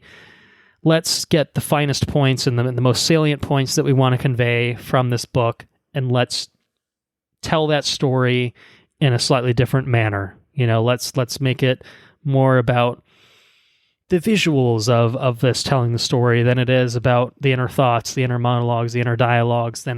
So it adapts things very much straight up, taking some dialogue wholesale here and there from what I've seen so far, but it also is very much about, let's key into the big themes, the big points, what really works for this as a story, and let's translate that. So it is that translation, I think, from book to page, that maybe the miniseries, as I talked about, is more book accurate or something like that, in the sense that it probably just plays as a straighter adaptation of the book. It's a play, and then it's being played out exactly as it's written, on stage. Maybe it's closer to that. This is not exactly a one-to-one adaptation, but I think that in taking a book written in the 1960s and adapting it for modern audiences, I think you have to take some liberties. I think you have to do some things to make it a little bit more approachable for a wider audience. And so what I'll say, and kind of turning the page and talking about the film itself, is I think that it achieved, what it was setting out to do for the most part. And it does it in a way that doesn't just turn its back on the source material You still got a lot of the terminology being thrown around right at the beginning. It's expecting you to understand that when you're walking in, this is a sci-fi film and they're on this planet and they're going to go to this planet and they're going to meet these people and this is the main character and here are the people that he works with, blah, blah, blah, blah, blah.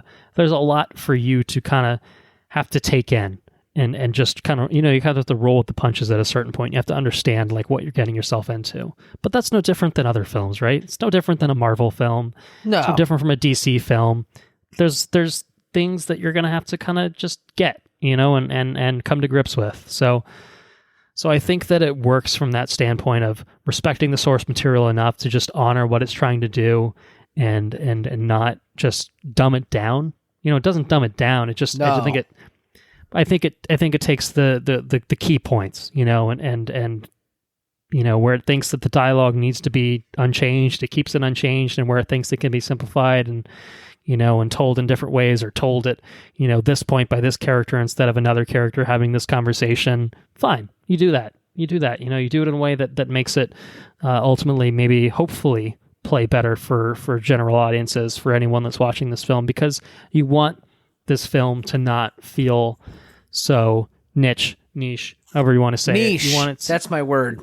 You want it to feel approachable and feel understandable, and Denny is not a director that I think overall has made films for the masses, but I think that this is a different kind of film for him, where you want to take something that, not everyone loves a sci-fi thing. They're crazy, we like, what are you doing? Like, what are you thinking, but no, you get it. Everyone has their own preferences. So, and the core, and I didn't want to sound like I was like being down on the movie, because the core of Paul's journey is there. The core of Paul's journey is there. And this is something you can speak to in a way that I cannot. Yeah. So you know what's to come. I don't, other than what I've seen presented to me in this film. So it's hard for me to say beyond the first 60 to 70 pages how much they're sticking to the source material. From what I've seen the bits and pieces that they've taken and done something with, and I've seen some things that they have just been like, we're not doing that. We're going to throw that to the side. I'm not touching that. That's not coming. That's not coming into this adaptation, or maybe it's coming into a later part of it. I don't know, but yeah. And that's where, so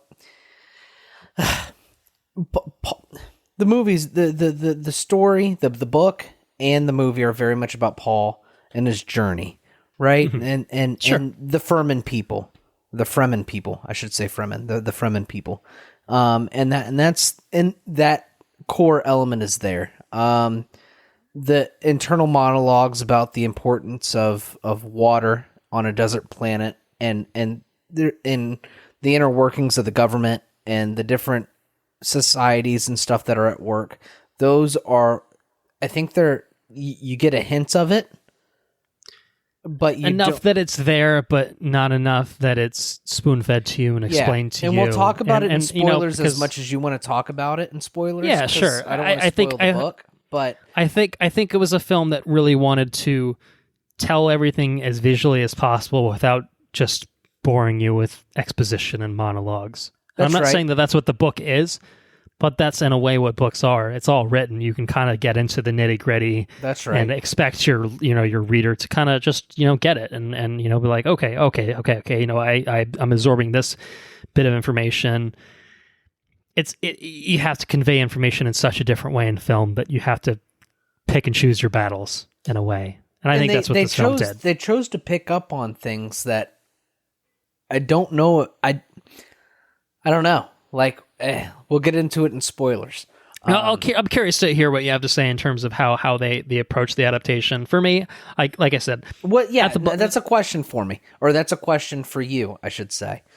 As someone who's 10% into the book, which is, you got a lot more to go. Was the film approachable for you? Did you get what you felt you needed to out of the book to know, like, the arc of what's going on? I don't know if I necessarily am picking up on what you're asking with the second question, but what I can say is, as someone that the first time I watched this film, had not read most of the book. All I had known to that point was something about the Bene Gesserit and something about a Jam Jabbar. That's about all or Gam Jabbar. I already fucked it up. Gam Jabbar. That's about all I knew walking into it when I watched the film. And there was some stuff that went over my head in the sense of the bigger politics of the things. I got the gist of it. Atreides seemed like pretty cool cats. The Harkonnens are weird bald fuckers, and they seem weird and gross and bad and evil. The Bene Gesserit are weird out there society, the Fremen are the native peoples of Arrakis, and they're allies to be made against the Harkonnens and the conflicts to come. Like that's pretty much what I got out of just the general setup of who's who and what's the world all about. Beyond that, to me, I got a sense of Paul and he's coming into his position of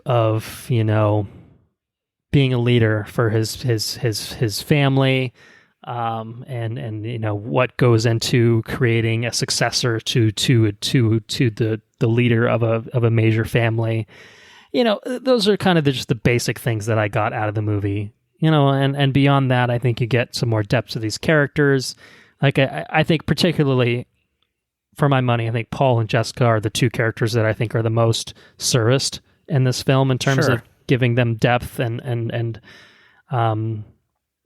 the principles of a lot, just because I think you just kind of follow them for most of the movie, I think, overall. And I think some of the other characters you get a bit, you get enough. I didn't feel, I don't know. The only thing that I would say is, in terms of just first pass approaching the movie, and again, this is something we'll maybe flesh out in spoilers. I think the Harkonnens are a bit more one note from what I can gather in the movie than they are in the book. Maybe that's not true, I don't know. But, like I said, they seemed like evil people and they are conspiring to take out the good guys. It's kind of the bottom line of kind of what I got from the movie in terms of the big central conflict of family versus family. So I think maybe the best thing to do, to be honest, is I'm gonna skip over plot specifics because I'm just speaking in generalities and dancing around things, and it's not really super helpful. I think what I'll talk about right now, if you'll go with me on this, I think I just want to talk about the things that I liked about the movie, or just my general non-spoiler thoughts, which is to say the making of the film and the other aspects of the film. And then we'll do a quick recommendation, and then we can not dance around things. We'll move forward and do some spoilers and not feel, we won't have to hold our tongue anymore. So it's a beautiful film. Cinematography is fantastic. Incidentally, I looked it up. Greg Fraser is the cinematographer on this, and wouldn't you know it, he's working on a certain film that we just talked about called The Batman. Really? So I guess there's a reason that I really liked how Dune looked, and I'm really liking how the Batman looks from the trailer. Different, very different visually, obviously, but certainly he's clearly a versatile cinematographer, capturing the sandscapes and even the non-Arrakis moments in Dune of Caladan and Giedi Prime, or whatever it is that the Harkonnens are. Yeah. Each setting feels unique and lived in, and the interactions between the characters in those low light situations. There's a lot of low lights. Yeah, I thought it was a beautifully shot film. Like you obviously are getting your big bombastic stuff in the desert and the dunes changing and the sandworm and stuff. But even the things in the settlements, I guess, on any of the settings that you get, I think are all really well shot. The interactions between characters, I thought that was all fantastic. Credit is owed where credit is due. Hans Zimmer came to fucking play for Dune. He delivered a magnificent score. Just perfect for this film.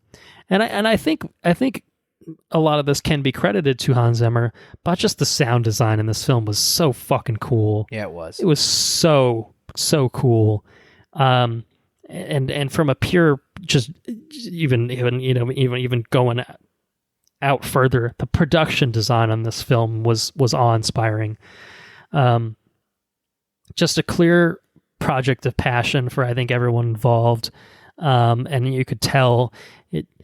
Obviously there was money sunk into this film. Several hundreds of millions of dollars, were put into this film. But it was worth it, It was worth it to make it look like it should look, maybe this is the first, maybe we can give David Lynch a bunch of shit because the 84 film isn't so hot, but, for whatever reason, that film, some of the effects are disgraceful, we'll say. Whereas this one is maybe, coming at the right time in the sense that the effects work can be, achieved in a way that really hadn't, it really wasn't possible before, and that's how you can realize this world as it's supposed to be realized, from the page to the screen is finally giving its due because the technology is there. But whatever the case may be, it's all fantastic. I really, really loved how everything was brought together. It's a slow film, I think, in some ways. I think it's a film that is it's kind of crazy because I can tell that so much was lost from book to screen, and not in a bad way. I don't say that in a bad way. I just mean there's only so much information, like I said, you can convey in a film. But this was still almost 2.5 hours of world building in a way. Oh yeah. And to flesh that thought out, I think this is worth flagging for our listeners that are listening in non-spoilers, particularly if they haven't had a chance to see this in theaters or catch it on HBO Max, whatever is, best for you. We'll talk about what we would recommend in recommendations shortly, but it feels like part one. It feels like part one. And it feels like part one because it's adapting half of a book. And half of a book is not a whole book. You know what I mean? Yeah. Thankfully, right? Like, you can't condense it down to one. And I'm glad that we recorded this tonight as opposed to yesterday, because now we know that part two is officially on the way. I'm sure we could have reasonably assumed as such, but until someone actually officially says we're doing it, you don't know. You don't know, and it's not like this is making Avengers type money to the point where it's just like, oh, it's a foregone conclusion. It's like, it's making $40 million. It's good for what it is, but it's not fucking amazing or anything like that. So yeah, the fact that it feels like part one, I think you. I wish I had known a little bit more about how certain things would resolve or where it might conclude, because I think that going into it knowing that there's more to come, I think is good. I knew that this was only intended to be an adaptation of part of the book, but it does, I think, ultimately conclude in a way that there's still clearly a lot more to come. I think the closest comparison points being the best.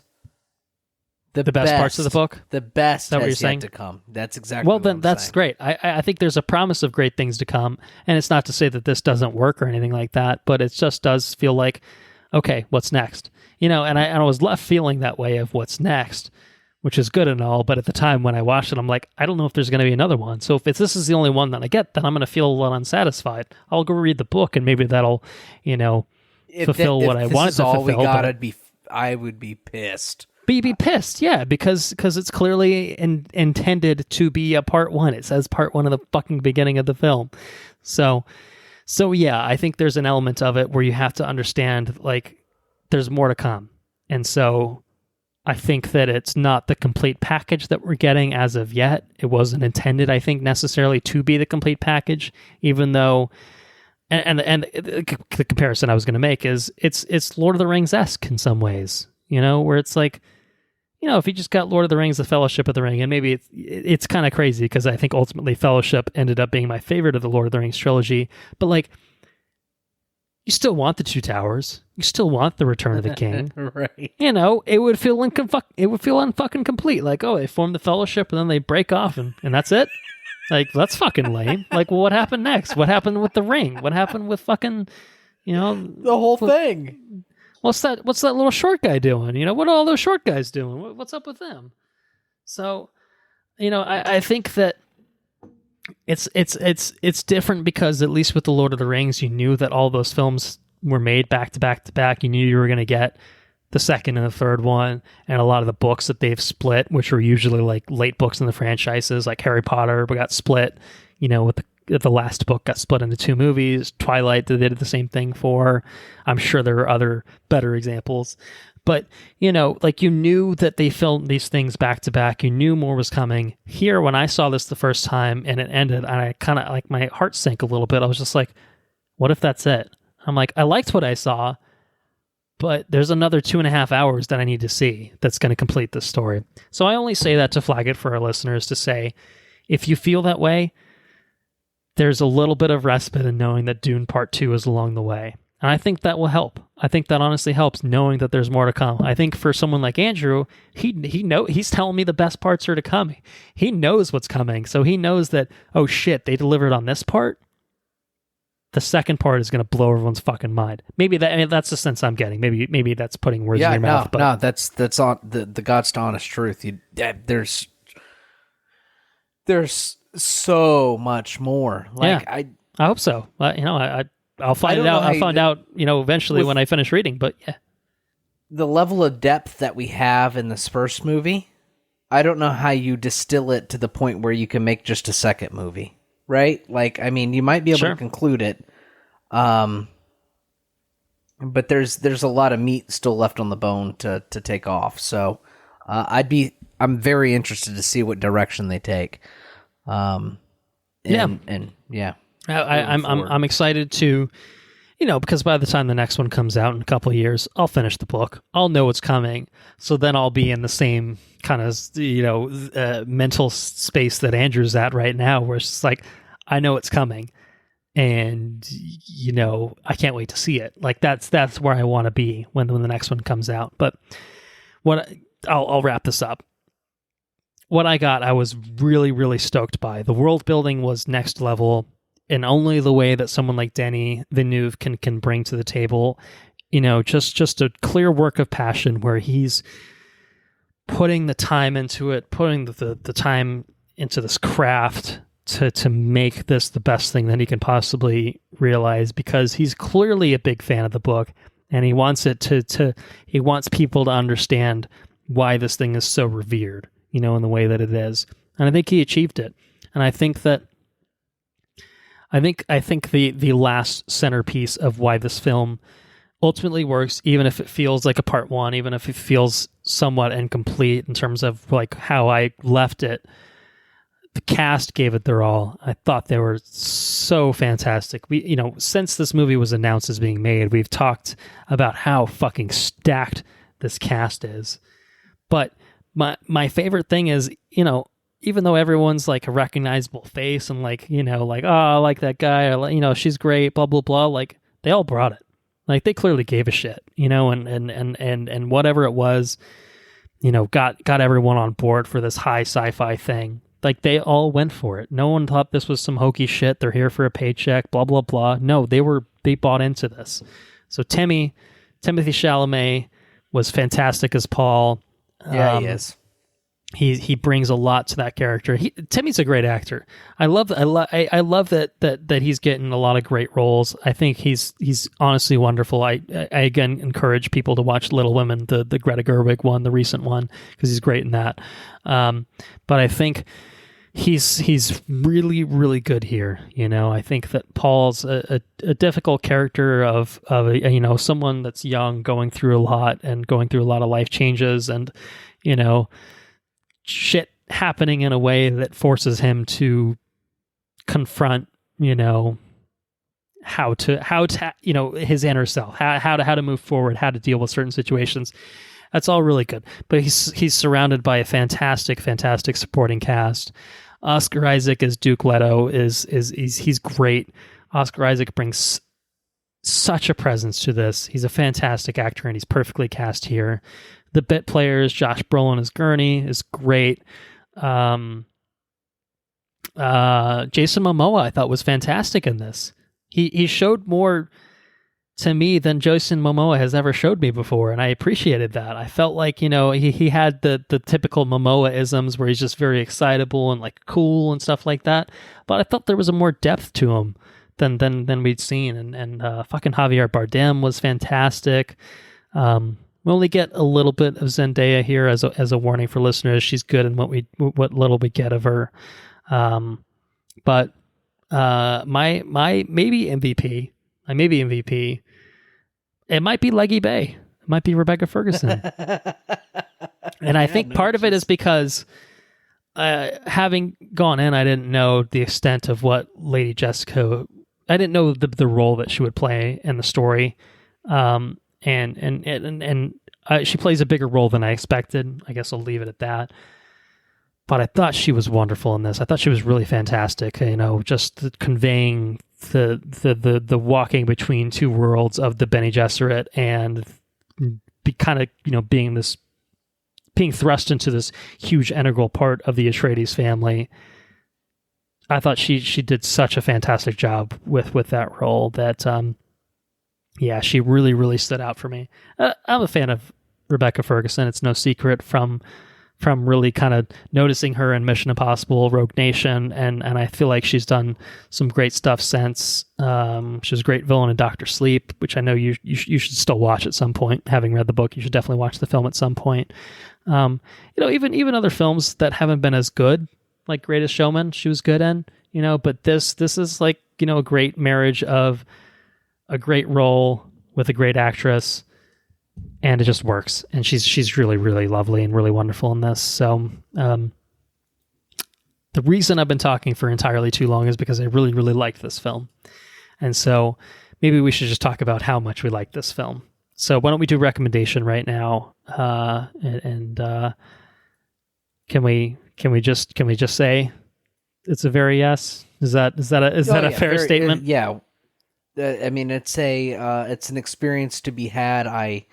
You read a lot about what a director says about a movie, and you think, that guy's just high on himself, a speedboat in a bathtub. It's still an amazing quote for the record. Yeah, no, it is. But it's fucking true. It's so accurate. It's true. It's accurate. This is a film that is not meant to be seen on your TV. And I say this to Andrew, and I say it directly to you. You've got your fucking subs, you've got your TV. No, it doesn't cut it. It doesn't cut it for Dune. No way. No way. Not even a fraction of what it is in the theater. It's a movie that it's not even that it deserves to be watched in the theater. It's an experience that can only be had in the theater. Yeah, I mean, I think the production design, the sound design, the cinematography, all of it is surfaced by having the best that you can ask for. And so I didn't watch this in IMAX. If IMAX was more convenient for me, I would probably do it. For me, Dolby is included in my A-list, and I think that it's pretty fucking good. It's like the best I can get, on a without having a drive. Yeah, without having to drive, break the bank, that sort of thing. So I find it to be a pretty reasonable compromise given other things. But this is an IMAX film all the way, you know what I mean? And so this is something you can speak to, particularly, especially given that this is the first IMAX film for you in how long? Like 2+ years. So. Yeah. This was Sarah's first IMAX movie. Now, admittedly, she fell asleep within like the first couple. I don't know. Within the first, she asked if it was a Star Wars related movie, and then she fell asleep. Poof. Not quite, but it's got some. Yeah, it's got some sci-fi stuff. There's some stars in spaceships it. And Spaceships. Yeah, sure. But it, man. And I went and saw it in a proper IMAX, the best IMAX that I know. Yeah. Probably the best one in Florida. It delivered in huge ways. I mean, that's all I can say. The biggest format that you can see it. I think honestly, Dolby's beautiful. There's nothing wrong with Dolby at all. But the sheer, I don't know, if you can see it in a proper IMAX, the sheer screen real estate. Well, I assume that this took advantage of the the IMAX aspect ratio. Oh, for sure. Yeah. Yes. That's what I like about IMAX. Even seeing Shang-Chi in it, having already seen it in Dolby at that point, I could just be like, yeah, there's a reason IMAX is IMAX. You know what I mean? So with something like this, like I'm just still kind of at the point where like it was convenient enough. And if you see it at a IMAX versus a Dolby, I'd probably see it. Maybe it's a push. I'd probably see it in a Dolby. Yeah, you get the full kind of HDR complement. You still have some really great sound. Some speakers that's getting pushed through. But you can't discredit Dolby at all. But if you can see it in a proper IMAX, which I think I saw it in the most proper IMAX I can't think of another theater available to me that is more proper. It was an experience. I mean, that's the only way you can really describe it. And the movie itself lends itself well to being described as an experience because it's not a typical. It's not like Fast and the Furious. You know what I mean? It's much more self-indulgent, and it's as self-indulgent as you can get in a movie that is a to the audience kind of movie. You know what I mean? It's inviting enough to warrant everyone seeing it. But there's a lot more to be pulled from this movie, and it's much more introspective and on the characters and everything else than a typical, major Hollywood movie.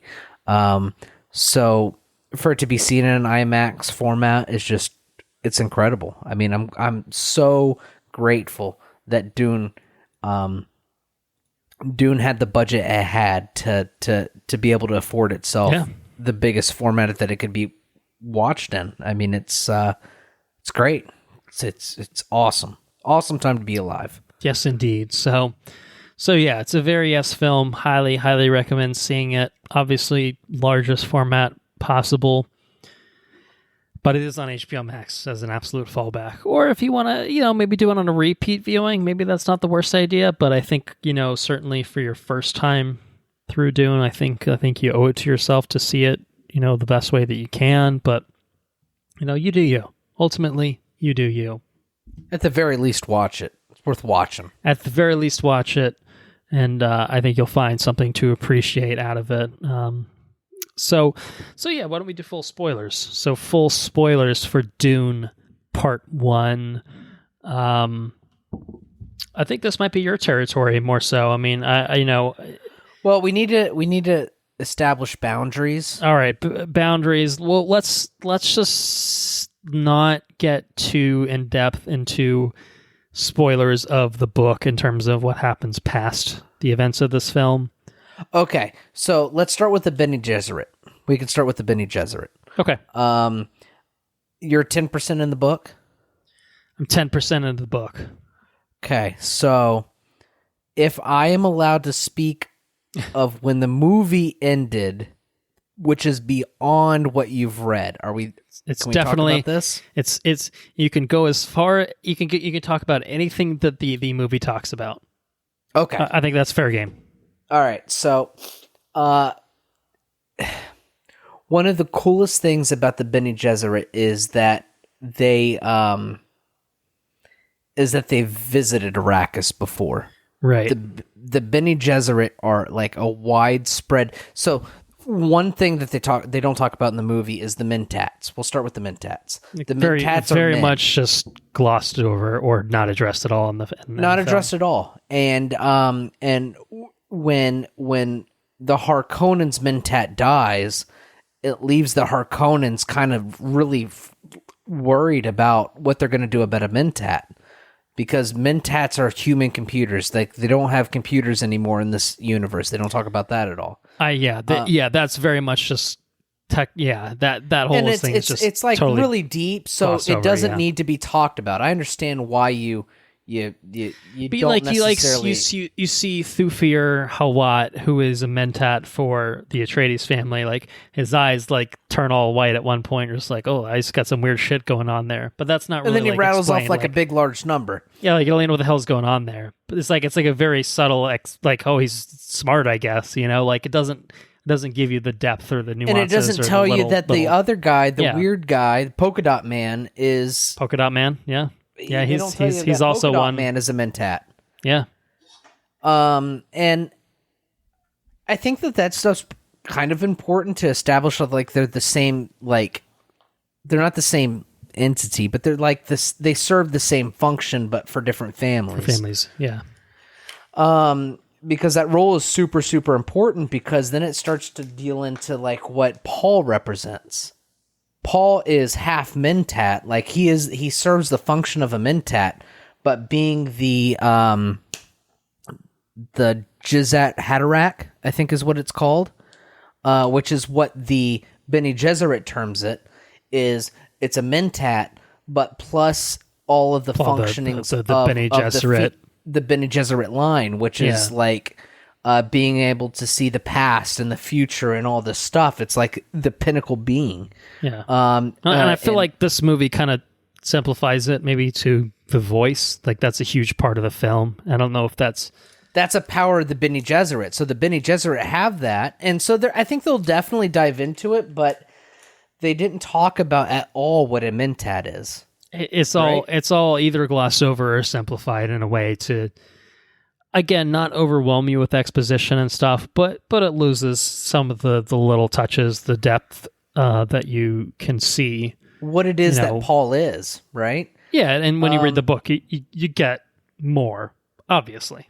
Yeah, sure. Which is what you're going to have. So my the first thing is you don't know how menacing and how intertwined the Bene Gesserit are to politics and what their end goals are in this movie. Okay. Yeah, sure. And the higher function that they service.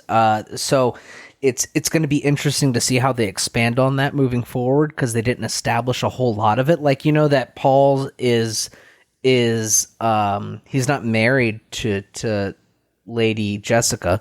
He's not married to her at all. She's a what do they call that? Well, I hope Paul is not married to his mother. No, not Paul. His dad. Leto. Yeah. Whatever. Yeah. He's not. Right. He's not married to her. He never married her. Right.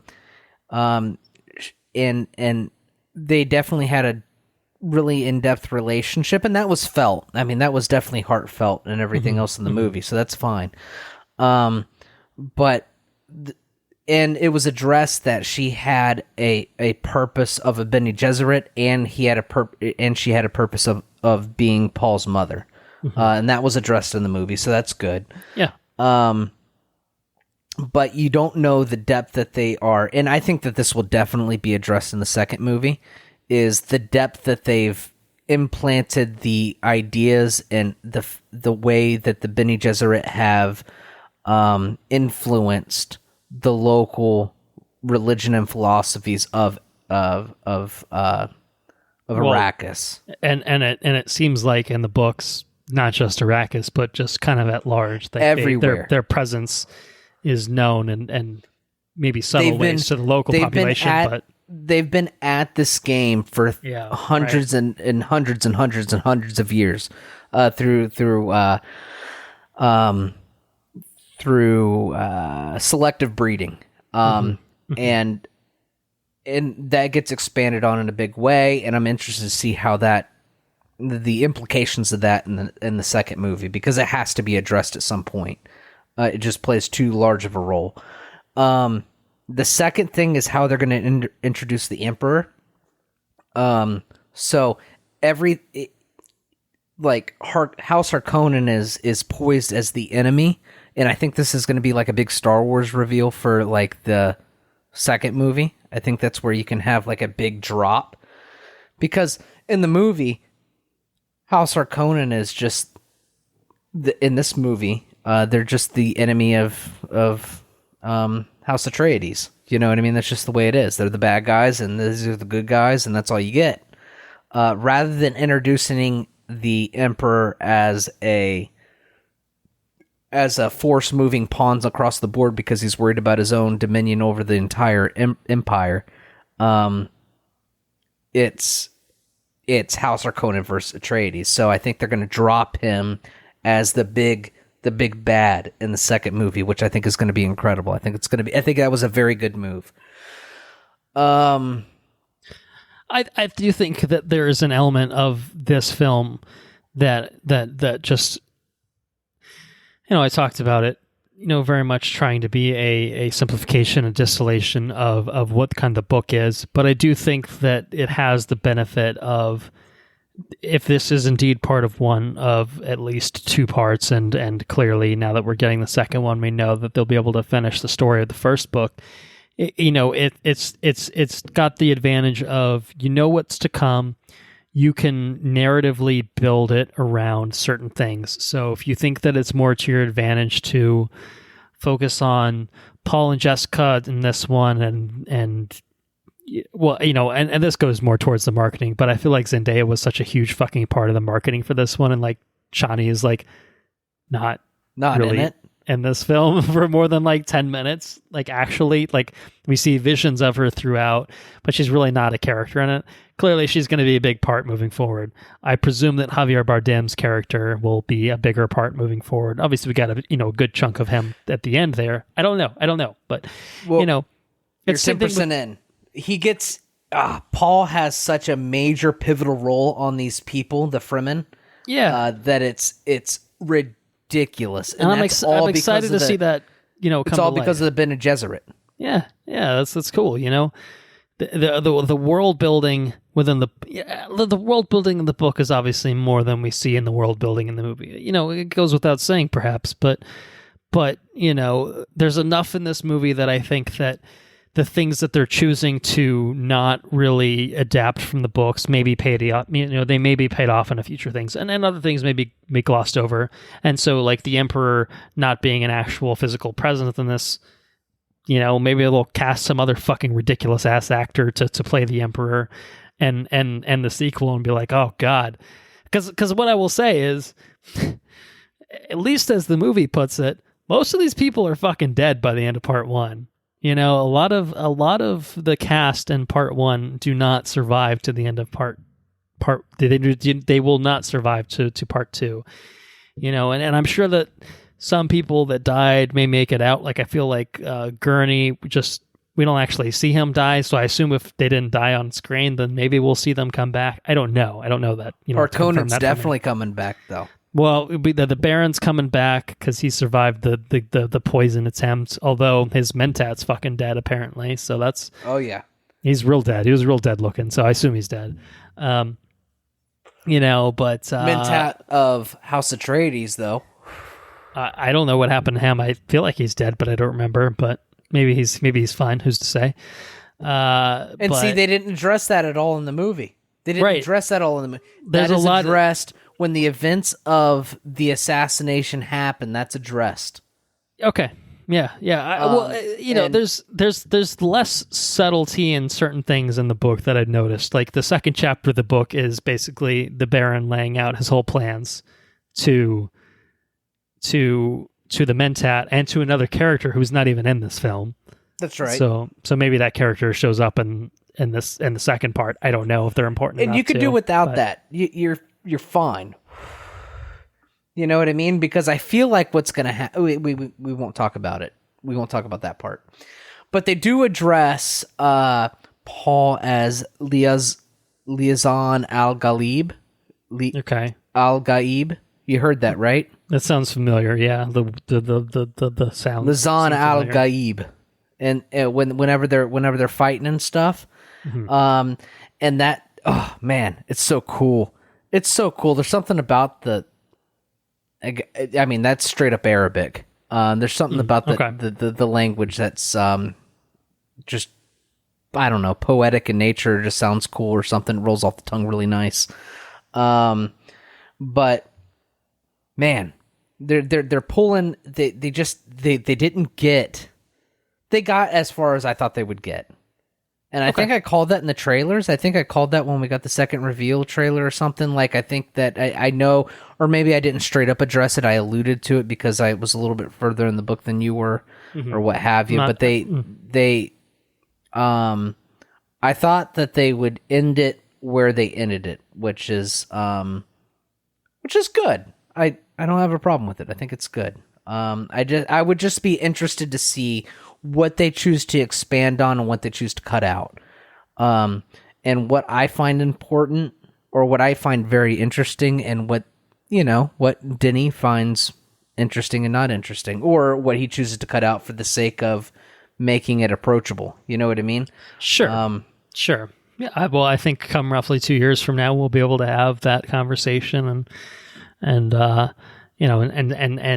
see, what the full casualties were from the book to the adaptation in terms of what really got axed or what got punted from part 1 to part 2 or anything like that. But so I'll just address the ending right now, and I think there are other things I think in spoilers that are worth talking about this film.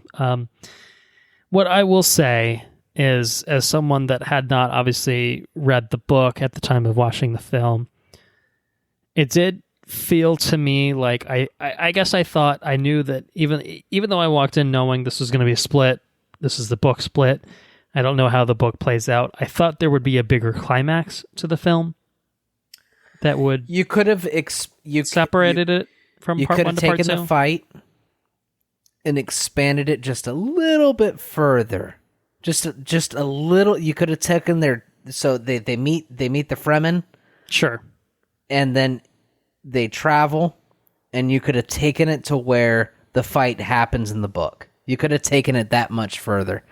But I feel like they're holding back on on pivotal things and like Paul's role in what's to come, and I think they're just holding out on that until part 2.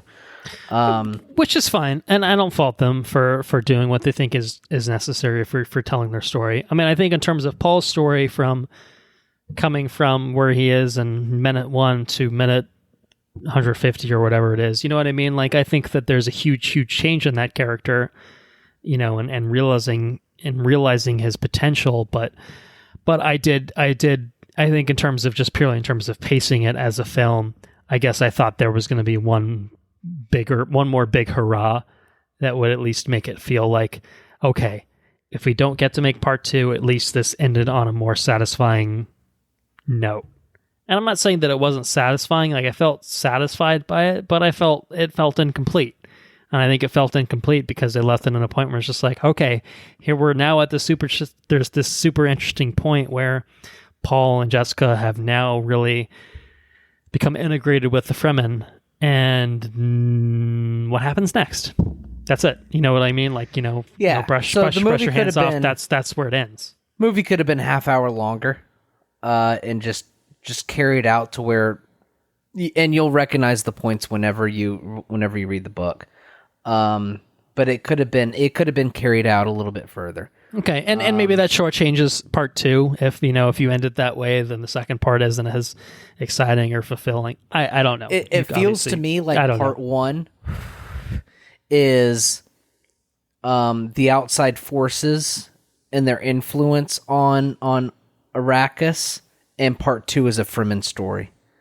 And I don't have a problem with that. Well, I would agree with that, because that's the sense I got. Was it very much felt like, as I said with like Paul's storyline, it's very much about him coming to, it's a change of his character of Paul Atreides to whatever he means to the Fremen, which is clearly the Muad'Dib. Yes, he almost becomes a different character maybe at that point, and maybe that's what part 2 is telling the story of he's not really Paul anymore as we saw him in the 2.5 hours that we got in part 1. He's now become part of these people, and what does that mean? Like, that's to me what I feel like part 2 is going to depict.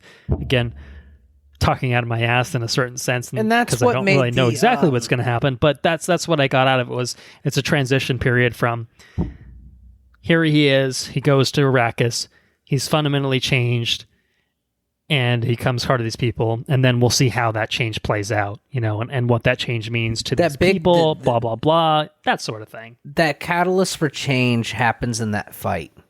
Okay. And in that fight in the book is it has more gravity to it than it had in the movie. Okay. And so in that sense, I say take it a half hour further, but we'll see what happens whenever he gets. Right. And, the second gets to half where is he's probably presumably not going to be a 1-to-1 adaptation of the remaining pages of the book from wherever they because cut that off, fight you know in the what I book mean? happens in front of everyone. Okay. And it's definitely a pivotal moment for his character. Because he had never killed a person up until that point. You know what I mean? So it was a big moment for him, and it was a big moment for the Fremen people. So, but yeah, we'll see what happens, man. We'll see what happens with part 2. We'll definitely see what happens. I'm excited now that we know that part 2 is happening. It does change my perspective, and honestly, in a pretty big way. Even though I think like the WB CEO was like, you saw the first part ended, like that's your answer to like whether the second part's going to come about. It's just like don't fuck with my emotions. Like, just tell me it's fucking coming out, dude. Just say that it's going to happen. Like, don't. It's the same thing with Denny and probably honestly any of the cast members of just being like, especially fucking Zendaya. She's like, am I going to have to work for like 4 months or am I going to have another 3 days on set, that I had for this one? Because that's a pretty big fucking difference in my life and I need to know about it. So I don't really appreciate WB's caginess in terms of what they're doing with the sequel. It's just like, we knew you were adapting half the book. You got to adapt the other half of the book. And I think Denny's actually talked about how he wants to do Dune Messiah as well. So you and I have not obviously. I don't know anything about that. So we don't know shit about that. So, but if Denny likes it, maybe it's good. Maybe it's good. I don't know. I've heard, and maybe I've said this before, that the Frank Herbert books are the good ones. And then, they kind of fall off the rails. When his prodigy takes over not so good. Not so good perhaps, but anyway, why don't we just do some random scattered thoughts on spoilers, and then we'll call it a day for Dune. And obviously, this will be a to be continued, as we know when we get a chance to talk about Dune Part 2, and I'll have some more fuller thoughts given that I'll have read the book at that point. But I guess just running through my scattered thoughts at least. How about that explosion? When we didn't talk at all about the Sardaukar. Well, so I was. Well, you've now cut me off, but I was ready to talk about just random spoiler thoughts. But I think this is appropriate. This is appropriate for the territory. Random explosion. Yeah, they attack. They attack House Atreides. Oh yes, of course. Yeah. Yeah. The big betrayal. The big betrayal that everyone sort of sees coming, but not in the manner that it actually does, I guess, where it's just very kind of sudden and just like, oh shit, like I thought they just sabotaged our equipment and blah blah blah, but no, fuck you, we're just gonna come in and kill you all. Like, very very overt thing. And the Sardaukar, the fucking throat singing shit, like I was just like, that's to me like prime example of just like really, really cool sound design, production design type thing where I'm just like, this is some badass shit. I don't fully comprehend what's going on right now, but I'm liking what I'm seeing. So maybe that, and works. You can't talk about, and see, that's where you get into the really nitty gritty, right? Yeah. Because you can't introduce the Emperor's blades without doing anything with the Emperor. Like you can't, you already did it. You already set the groundwork up for something more. You know what I mean? So you can't talk about using the Emperor's, well, I said it before, the Emperor's blades, but the Emperor's personal, like, badass force. Well, from what I've seen in the books, it's a pretty big deal of, these are the baddest of the motherfuckers. You know what I mean? Yeah. In terms of who they are.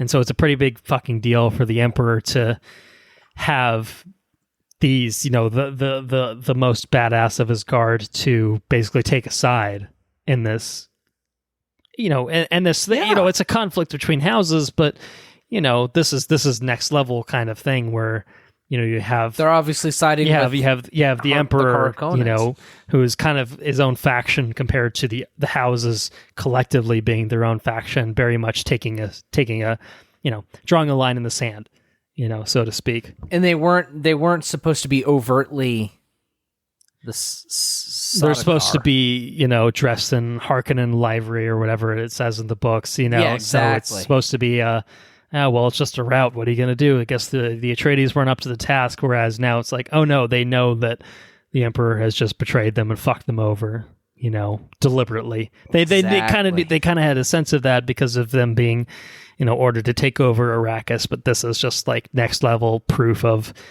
the betrayal. So yeah, that's some pretty hardcore shit that will presumably be played out. And they just kind of like float in. They're just like badasses. Yeah. I found some of the action in this I think worked. Some of it felt a little, lackluster. I don't know about Is that what you're I don't trying know to if say? it's lackluster. I don't think any of it was bad. It's interesting because I don't really think of Denis as a action director, and I think that he's come up in recent conversations, not between you and me, just generally speaking, with Christopher Nolan, who I think himself is also not a good action director, and I think that the action for the most part works pretty well in this, but I I'm not sure that it's his like strong suit as a director, so I hope that. It sounds like, part 2 is going to feature some more massive shit. I think the scale of everything is really, really well portrayed. The characterization, obviously, the cinematography, all of that like really works. But some of the action to me felt more by the numbers, not in a bad way, not in like this is shot poorly, this is Quantum of Solace territory or anything like that. To me, it felt, I don't know, it felt more kind of standard fare, I think, in terms of the action particularly. So I hope that.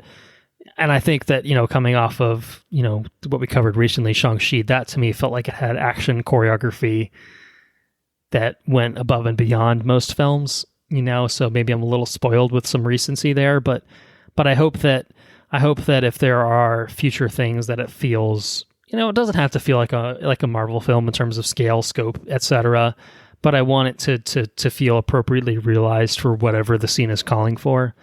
And I think some of it was just like kind of one-on-one sparring. I think the duel at the end, was pretty good. I think that was really good. That felt visceral to me. Some of it was like the training with like him and Gurney, which obviously is training. It's not real action. And that felt a little bit more restrained to me. But I don't know. I guess to me, that wasn't the high point of this film. Maybe I'm off base and maybe you disagree, but yeah, big explosions and stuff. That was really done. Yeah, all that was really, really well done. I would agree with that. I think that We're talking about like the visceral hand-to-hand stuff. Yeah, I think it was like fine. Could have made things. It was like fine. It totally served its fine. purpose, but it wasn't amazing or anything like that. Yeah, it wasn't as grand as it could have been. You know what I mean? So. I feel like it was like certain things were intended to be more grand than others. So for instance, a giant fucking sandworm, destroying this fucking spice refiner or whatever it is. And, just anytime like the worm is on screen or, traveling, like that's where it feels appropriately epic. Even when they're just like, oh shit, it's coming, we got to move, like that to me, like there was a lot of movement there. There was a lot of the things that you'd expect, where it felt like even the when the initial attack happened, like the betrayal. No, that worked good too. It was large scale. I think the explosions and just large scale warfare. It was chaotic, but like you felt the impact of that. I think it was really the quieter. I say quieter, but you know what I mean. Like the one-on-one. Yeah. That to me just felt kind of standard fare, which was almost. Or even like the Jason Momoa versus the guys in the hallway. That's a great example. Actually, I forgot about that. It was like fine. It was totally like fine, but it wasn't like it was the most heroic badass moment that it was presented to be. It was not that. It was pretty standard action beat in most movies, which like I would have expected movies that are made to differently be these days. lady wailing in the soundtrack with Hans Zimmer making this ridiculous like stand, and he's holding the people back from the doors, and he's lasting a lot. Like I expected, like a 300-esque thing. Yeah, it needed to either be more stylized or just, I don't know, something about it just kind of felt like, even though it was intended to be this huge sacrificial moment for Duncan, Idaho, and it was, like, the moment still was there. It just, to me, the actual, moment to moment, the execution of it, yes, the execution of it happening was just like, yeah, this is like pretty standard action beat that I've seen in most Marvel movies. And again, maybe that's just credit to the fact that, like, Marvel movies have good action or whatever. But to me, I kind of felt like they could have stepped that up a little bit here. But I did think the larger scale stuff actually was better. I think that stuff worked. I don't know. It's a weird minor grievance, I guess, but I hope that if there are more smaller scale conflicts, and maybe there aren't in part 2, maybe it really just does escalate into bigger conflicts. I don't know. That I hope that the impact of it does not fall short of what I feel like it could be on screen. But to me, that just seems like this is not really Denis' strong suit as a director of being an action director. Like, he's not, he's not really an action director. No one would think of him as that. No one would classify him as such. And, that's fine. That's not an action movie. You know what I mean? So it's fine. No. There's little spurts of action that are good enough that they get you to the other parts that are fucking, like, mind-blowing, great and beautifully shot and all that. So anyway. I think it's about all I got, really, for Dune. Epic scale movie, dude. Yeah. It's an epic scale movie. I really liked a lot of what it brought to the table, in terms of adapting this book, and again, 10% in, I can say that, the things that it's attempted to adapt, it's done a great job with. And I think it's glossed over a few things in terms of, in service of it being a film versus a book, and trying to tell a compelling story to the people that don't know the story. And of course, you're going to have people, perhaps such as yourself, that are thinking, well, what about this? What about that? And I think there's some validity to being disappointed with certain things that it's going to scrap or gloss over, whatever the case may be. But, at the bottom, the bottom line is, you want to make this film, be as good of a visual adaptation as you can hopefully strive for, while still making it generally accessible to most people. And I think this film, I think it succeeds with that. It's obviously a promise of more to come, which is to say that it stands on its own as being a really, really confident piece of filmmaking that really succeeds on its own merits, but it leaves you wanting more because the story itself is not fully complete by design, because there's half of a book to tell. You know what I mean? So, and it's too much. I mean, you can't distill this book into one movie. You can't do it. Yeah, right. And you got to respect the decision. That was tried in the 80s, and it didn't work. Ass. It didn't work. There's too much. It really is kind of crazy. You boil this down. It's 2.5 hours long, and you can classify it as slow. And I think that's fair to say that it's a slow movie, if you want to put it that way. But it still barely scratches the surface of kind of what the book brings to the table in terms of the factions, the characterization, and stuff like that. Like, so the fact that it's 2.5 hours of world building, and you still have presumably at least 2+ hours on the back end to resolve everything, it's a testament to what the book is. But it's also a testament to the fact that, this movie tries to mine the book for all that it can.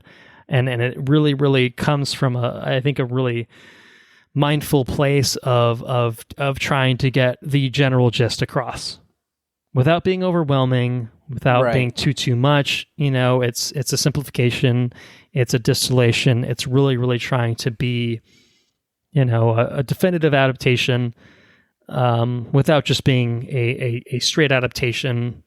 Completely beholden to everything that came before it. Taking what worked, respecting what worked, respecting even things that didn't work, and at least trying to pay homage to them, or at least set them up in subtle ways. I think it did a really good job of all that. Again, 10% in. So, from what I can tell, it did a really good job of that.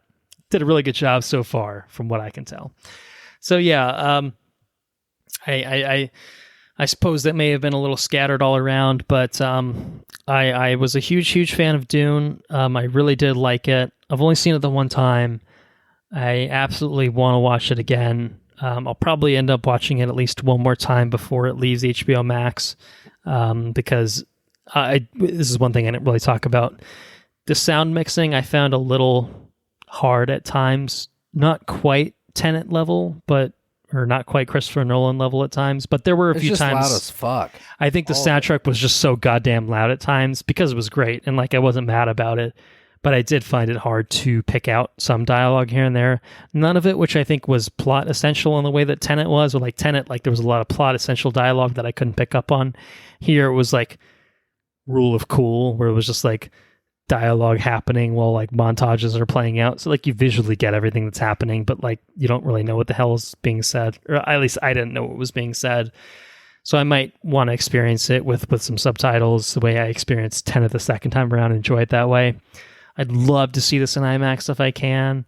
I don't know if it's feasible. I don't know if it's realistic. Unfortunately, Eternals is taking over and like I say unfortunately, like, oh God, another Marvel movie. Oh my goodness, what am I going to do with myself? You know, I'm excited about Eternals, but it's going to take over IMAX screens, you know, within 2 weeks of this coming out. So will I find the time? I don't know. We'll see. But I'll definitely see it again. You know, that goes without saying. It's an instant 4K buy for me. And, you know, unfortunately, I don't think anything can necessarily replicate seeing it in the theaters, you know, in the theater. But hey, part 2 is going to come out and you'll be able to, I'll see that in IMAX. I'll put that down right now. I'll be watching I'll it see that at home IMAX. For sure. Yeah, and now that you've seen it the first time in IMAX, it's not a big deal. You know what I mean? Or if you've seen it in Dolby, or if you've seen it in theaters, like you've at least captured it in the best format that you can for yourself. Go review it, you know, go watch it again. And, you know, you don't have to spend the money necessarily, but well, for you, you know, it's travel involved, extensive travel involved too. You know, you're driving an hour plus out of your way to go see it. That's a big deal. You know, only certain movies demand that sort of attention. Dune was one of those movies. So yes, justifiably so. And fortunately, it all paid off, and you know we had a good time with it. And we'll do it again in a couple of years when Dune Part 2 comes around. So yeah, I think that's officially it for me. I think we can cut it off there. Cut it off there. We'll pick up this conversation in a couple of years. We'll almost certainly not remember anything that we said, and we'll just have a totally separate conversation. But goddamn it, at least Dune Part 2 will be coming out. At least it will be coming out. We can cling to that right now, and you know, nothing wrong with that. So, yeah, I think that'll cover it for our spoiler coverage of Dune. That'll cover all of our coverage of Dune, I guess, at this point. And so I'm going to ask you if you've been up to anything exciting that you want to talk about since we last recorded. Stormlight Archive. Just going full in on Words of Radiance. Yeah, so my free time is spent watching The Voice and not really watching anything else other than The Voice and Stormlight Archive. Okay. Been driving and listening, reading, and sleeping while listening, and then having to rewind when I hop back in the car to go to work because I fell asleep and it continued on. Just hit a pivotal moment in Words of Radiance. It was a big chapter. And they just, well, I can talk about it with you because you've completed the book. You're further than me. It's true. You're going to catch up before long, but yes, I have finished this book. Zeth, son of Villano, Truthless of Shinovar, yes. He attempted the assassination of Dalinar Kholin, which was spoken of at the end of The Way of Kings. He finally attempted it, and Kaladin, Stormblessed was there. Adolin Kholin and Dalinar Kholin were all there. They tried to form a trident to defend the king, did they know at the very beginning that he was there to kill Delanar. And he sliced his fucking arm with the shard blade, dude. He sliced his arm with the shard blade. And then they fell 100 feet down to the rocks. And he reformed his arm. Like, he didn't reform his arm. He just, like... Okay. I was like, I'm not saying anything because I know what happens. I can't spoil anything. Yeah, like his arm, like he breathed in Stormlight and his arm Stormlight, like rejuvenated it, brought it back it breathed life. soul back into his arm. Whereas we know that the shard blades usually, if it cuts Sever a limb, the soul. It's done. If you hit him the certain way, the soul is gone. Yeah. Yeah. And Kaladin lived through it, and that was that. He hasn't told anybody yet that he's a surge binder. And the Shin was deeply disturbed. He was very shooketh, you might say. Yes, that his people lied to him. That he said that he was the only one. But I don't know what's happening. So it's really intriguing. Syl says that he has no Spren attached to him. He's for some reason he's a surge binder and he can do it, but he doesn't have a Spren, which doesn't make any sense. Yeah. No cell, no pattern. Yeah. And so yeah, exactly. So why can he do what he does? The folks over there on the Shattered Plane, like they say he's an honor blade. I haven't spoiled myself yet as to what an honor blade is, but apparently honor blades don't have Spren, I guess. I don't know. Okay. So there's a lot to be mined. There's a lot to be learned. And I did spoil myself on one thing. Okay.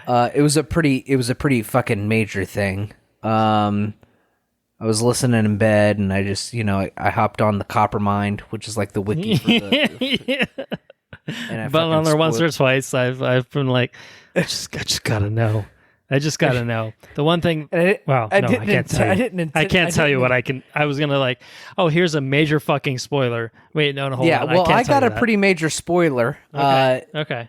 I wonder if it's the same one. I wonder if it's the same one that we stumbled upon. What was the spoiler you stumbled on? I can't tell you. I can't share tell you. Share it to me. No. It's too big because if it was something that was super far down the road, I might almost say it to you because you'd forget it. But you're gonna burn through Words of Radiance in the next month, and that's probably generous. You'll be at the point of the thing that I spoiled that I don't want to do it for you because it's gonna be so soon. But okay, well, fine. I'll find out on my own. And then we can talk about it once I finish. We'll talk about it. If you remind me about it, I will tell you what it was. So what have you been up to?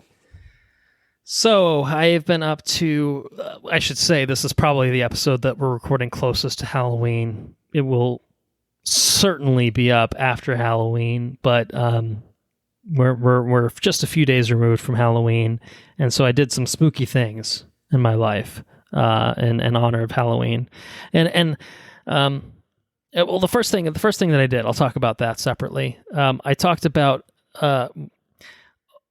the first thing that I did, and that is watching Halloween Kills, which is in theaters and also streaming on Peacock. Have you had the occasion to watch Halloween Kills?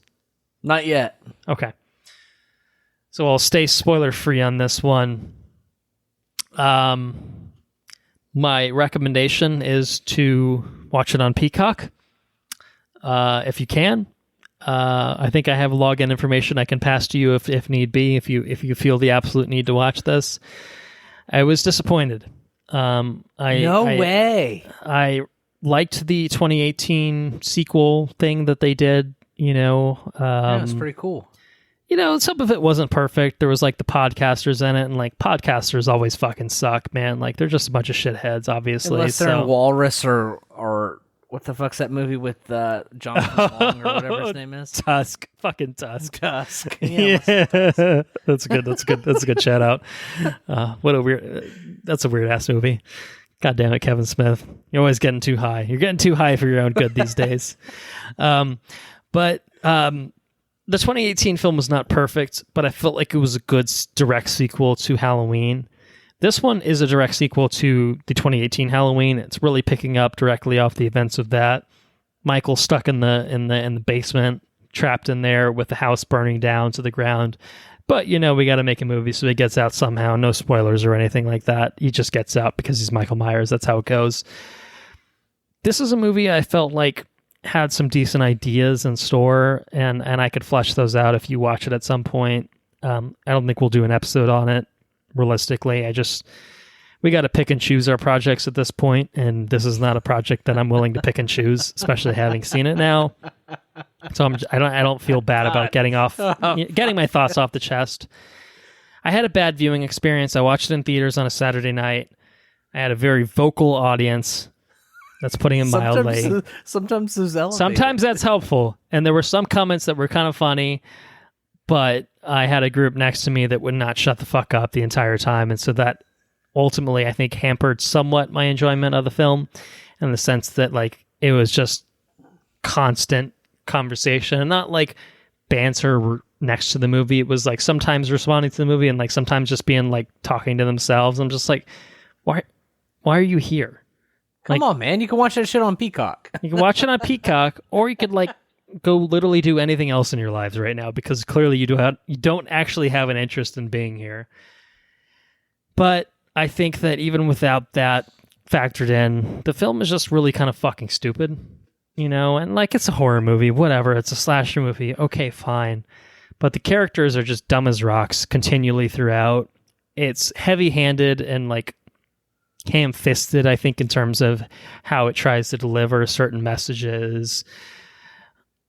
And I just think it kind of undercut, I think, a lot of what the 2018 Halloween film stood for, where it was, they basically made a deliberate effort to wipe out all of the shitty Halloween sequels that had come out since the original John Carpenter one.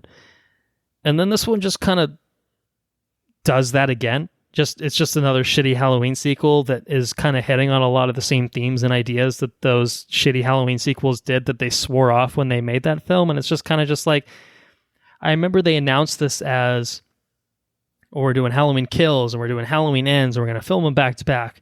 And the pandemic fucked those plans up a little bit, so they're not filming them back to back. They did one and they're going to film the other one shortly. But I don't know if the pandemic just like destroyed all of their plans in general, or if they actually just announced that because the first one, or the sequel, did really well, and they're like, oh shit, we should do more of these, and fuck it, they're gonna, someone's willing to pay us millions of dollars to make these things. I don't know what the case is, but someone fucked up somewhere, because there was just very, very little planning and coordination that went into this film, and it was disappointing, because I really thought that it was intended to be I thought it was going to be a Quiet Place type thing. I really dug how A Quiet Place Part 2 picked up from Quiet Place Part 1. It was like instantaneous. Part 1 ends, Part 2 picks up, Part 2 ends on like a holy shit kind of thing. And so presumably Part 3 will pick the thread up and go from there. This one picked up the end of Halloween and right where it ended, basically. And then it just fucking went off the rails after about 20 minutes. Like, I gave it about 20 minutes and then it went off the fucking rails. And I was like worried. I was just like, where's this going? And then I was just like, oh no, this is just bad. This is just bad. They didn't know where to take it. So it was disappointing. Yeah. It sucks because I just think there was potential to really make this like a cool sequel trilogy, building on the top of, the original John Carpenter one, which is just a fantastic horror film. But it is what it is. It happened. Maybe Halloween Ends will make it all worth it in the long run. Not confident, but we'll see. We'll see. If you do see it, I'll be happy to engage you in a fuller conversation. But like I said, not worth a theater trek. Watch it on Peacock. I can give you my login information if you're bored for a couple hours. It's pretty short, mercifully. It's short. It's only 90 plus minutes long. So in terms of other spooky things that I've been up to, I watched a film called Jennifer's Body, which stars Megan Fox and Amanda Seyfried. I had never seen this film. Anna wanted to watch it. She had not seen it. It's one of those things that like bombed when it came out, not super well regarded, turned into a cult classic. So we watched it, and I had a few beers in me at the time, but I had a good time with it. I had more fun with it than I had with Halloween Kills, I'll tell you that.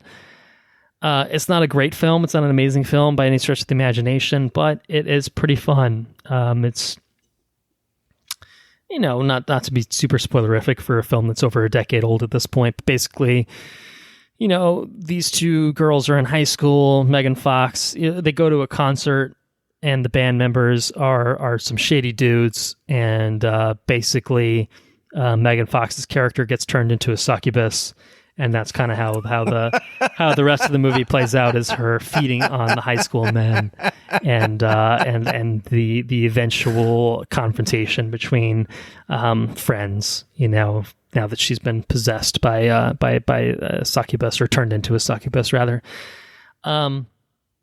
It's written by Diablo Cody, who is the writer that worked on Juno, Young Adult, probably some other stuff that I'm forgetting. Very, very stylistic choice in dialogue, which makes for some good one-liners and some cringy one-liners also.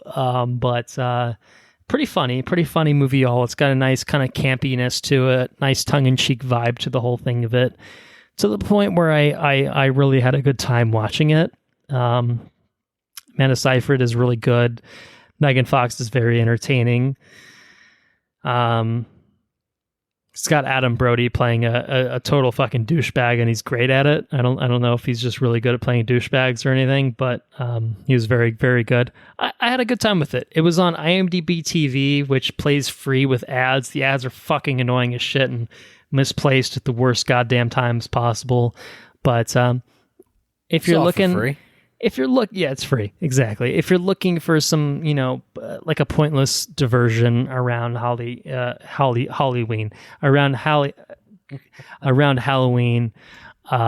you could do far worse than Jennifer's Body. I can understand its cult classic status. I think it's pretty fun. It's apparently an unrated cut that adds a few minutes. I don't know if it makes a huge difference, but I might check that out at some point. I had fun with it. So, for free with ads, it's fun. You can, you can have a good time with it. There's worse things to watch. You can watch TikTok. There are absolutely worse things to watch. Maybe TikTok. It depends on where you go, I suppose. Last thing I've been up to, American Horror Story Murder House, the first season of American Horror Story of the many, many seasons that it has now had. Is this with the alien and the vampire rubbing each other's tongue together on the picture? On the thumbnail of the season?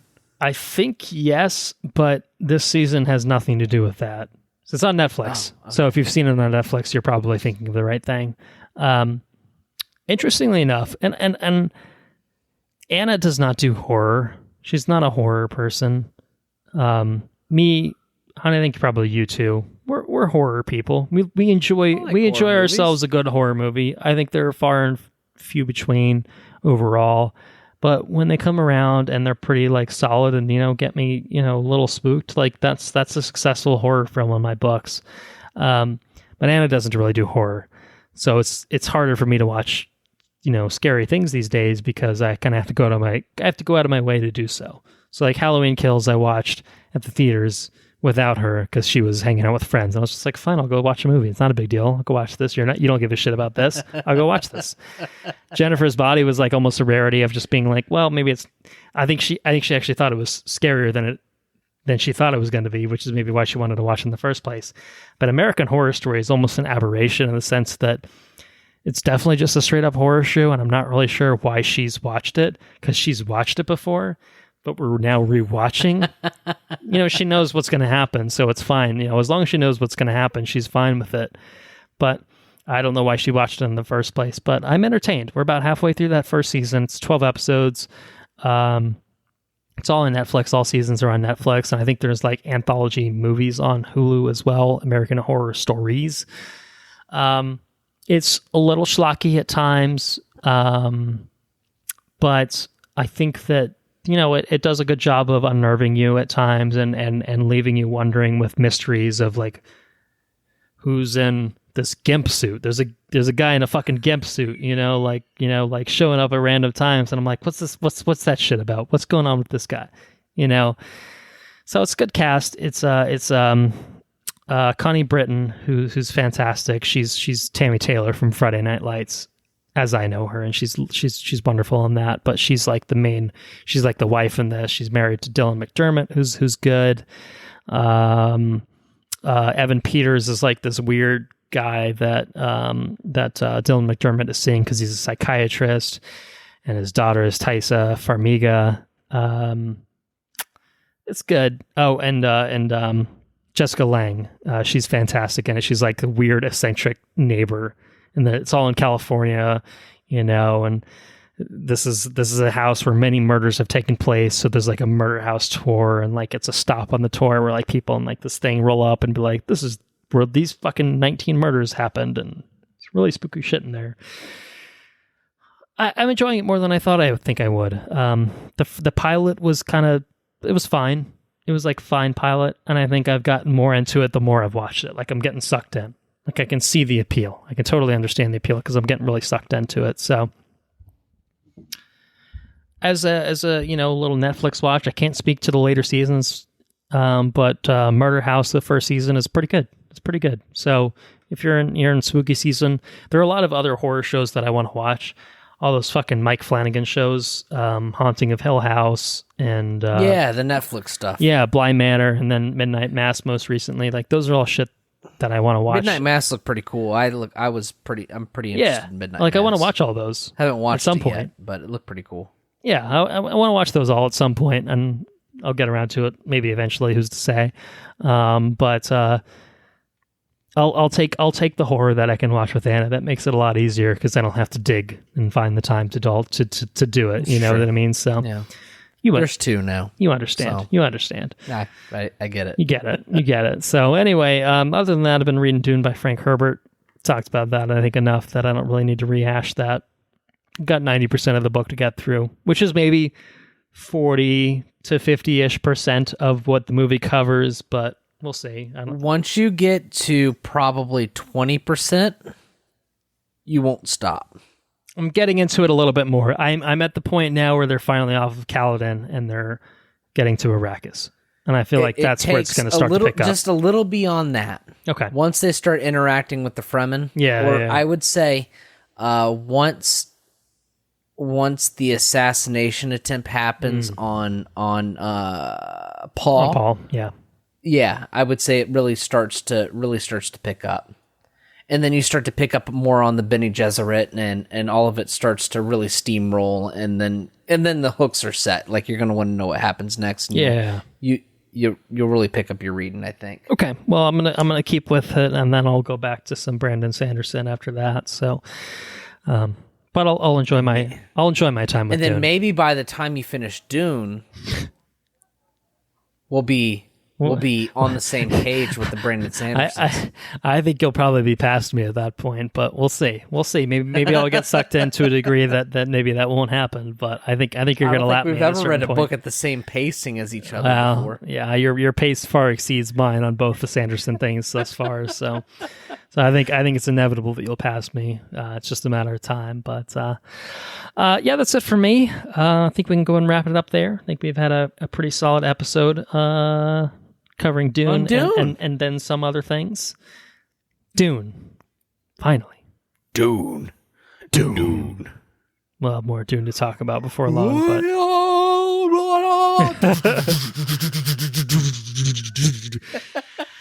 Thank you all for listening. If you enjoyed what you heard, please spread the word. If you want to support us on Patreon at patreon.com/watchreviewrepeat, you can get early access to all of our regular episodes, as well as timed exclusive access to any bonus episodes that we put out in the future, much like the recent James Bond, Daniel Craig episode that we put out.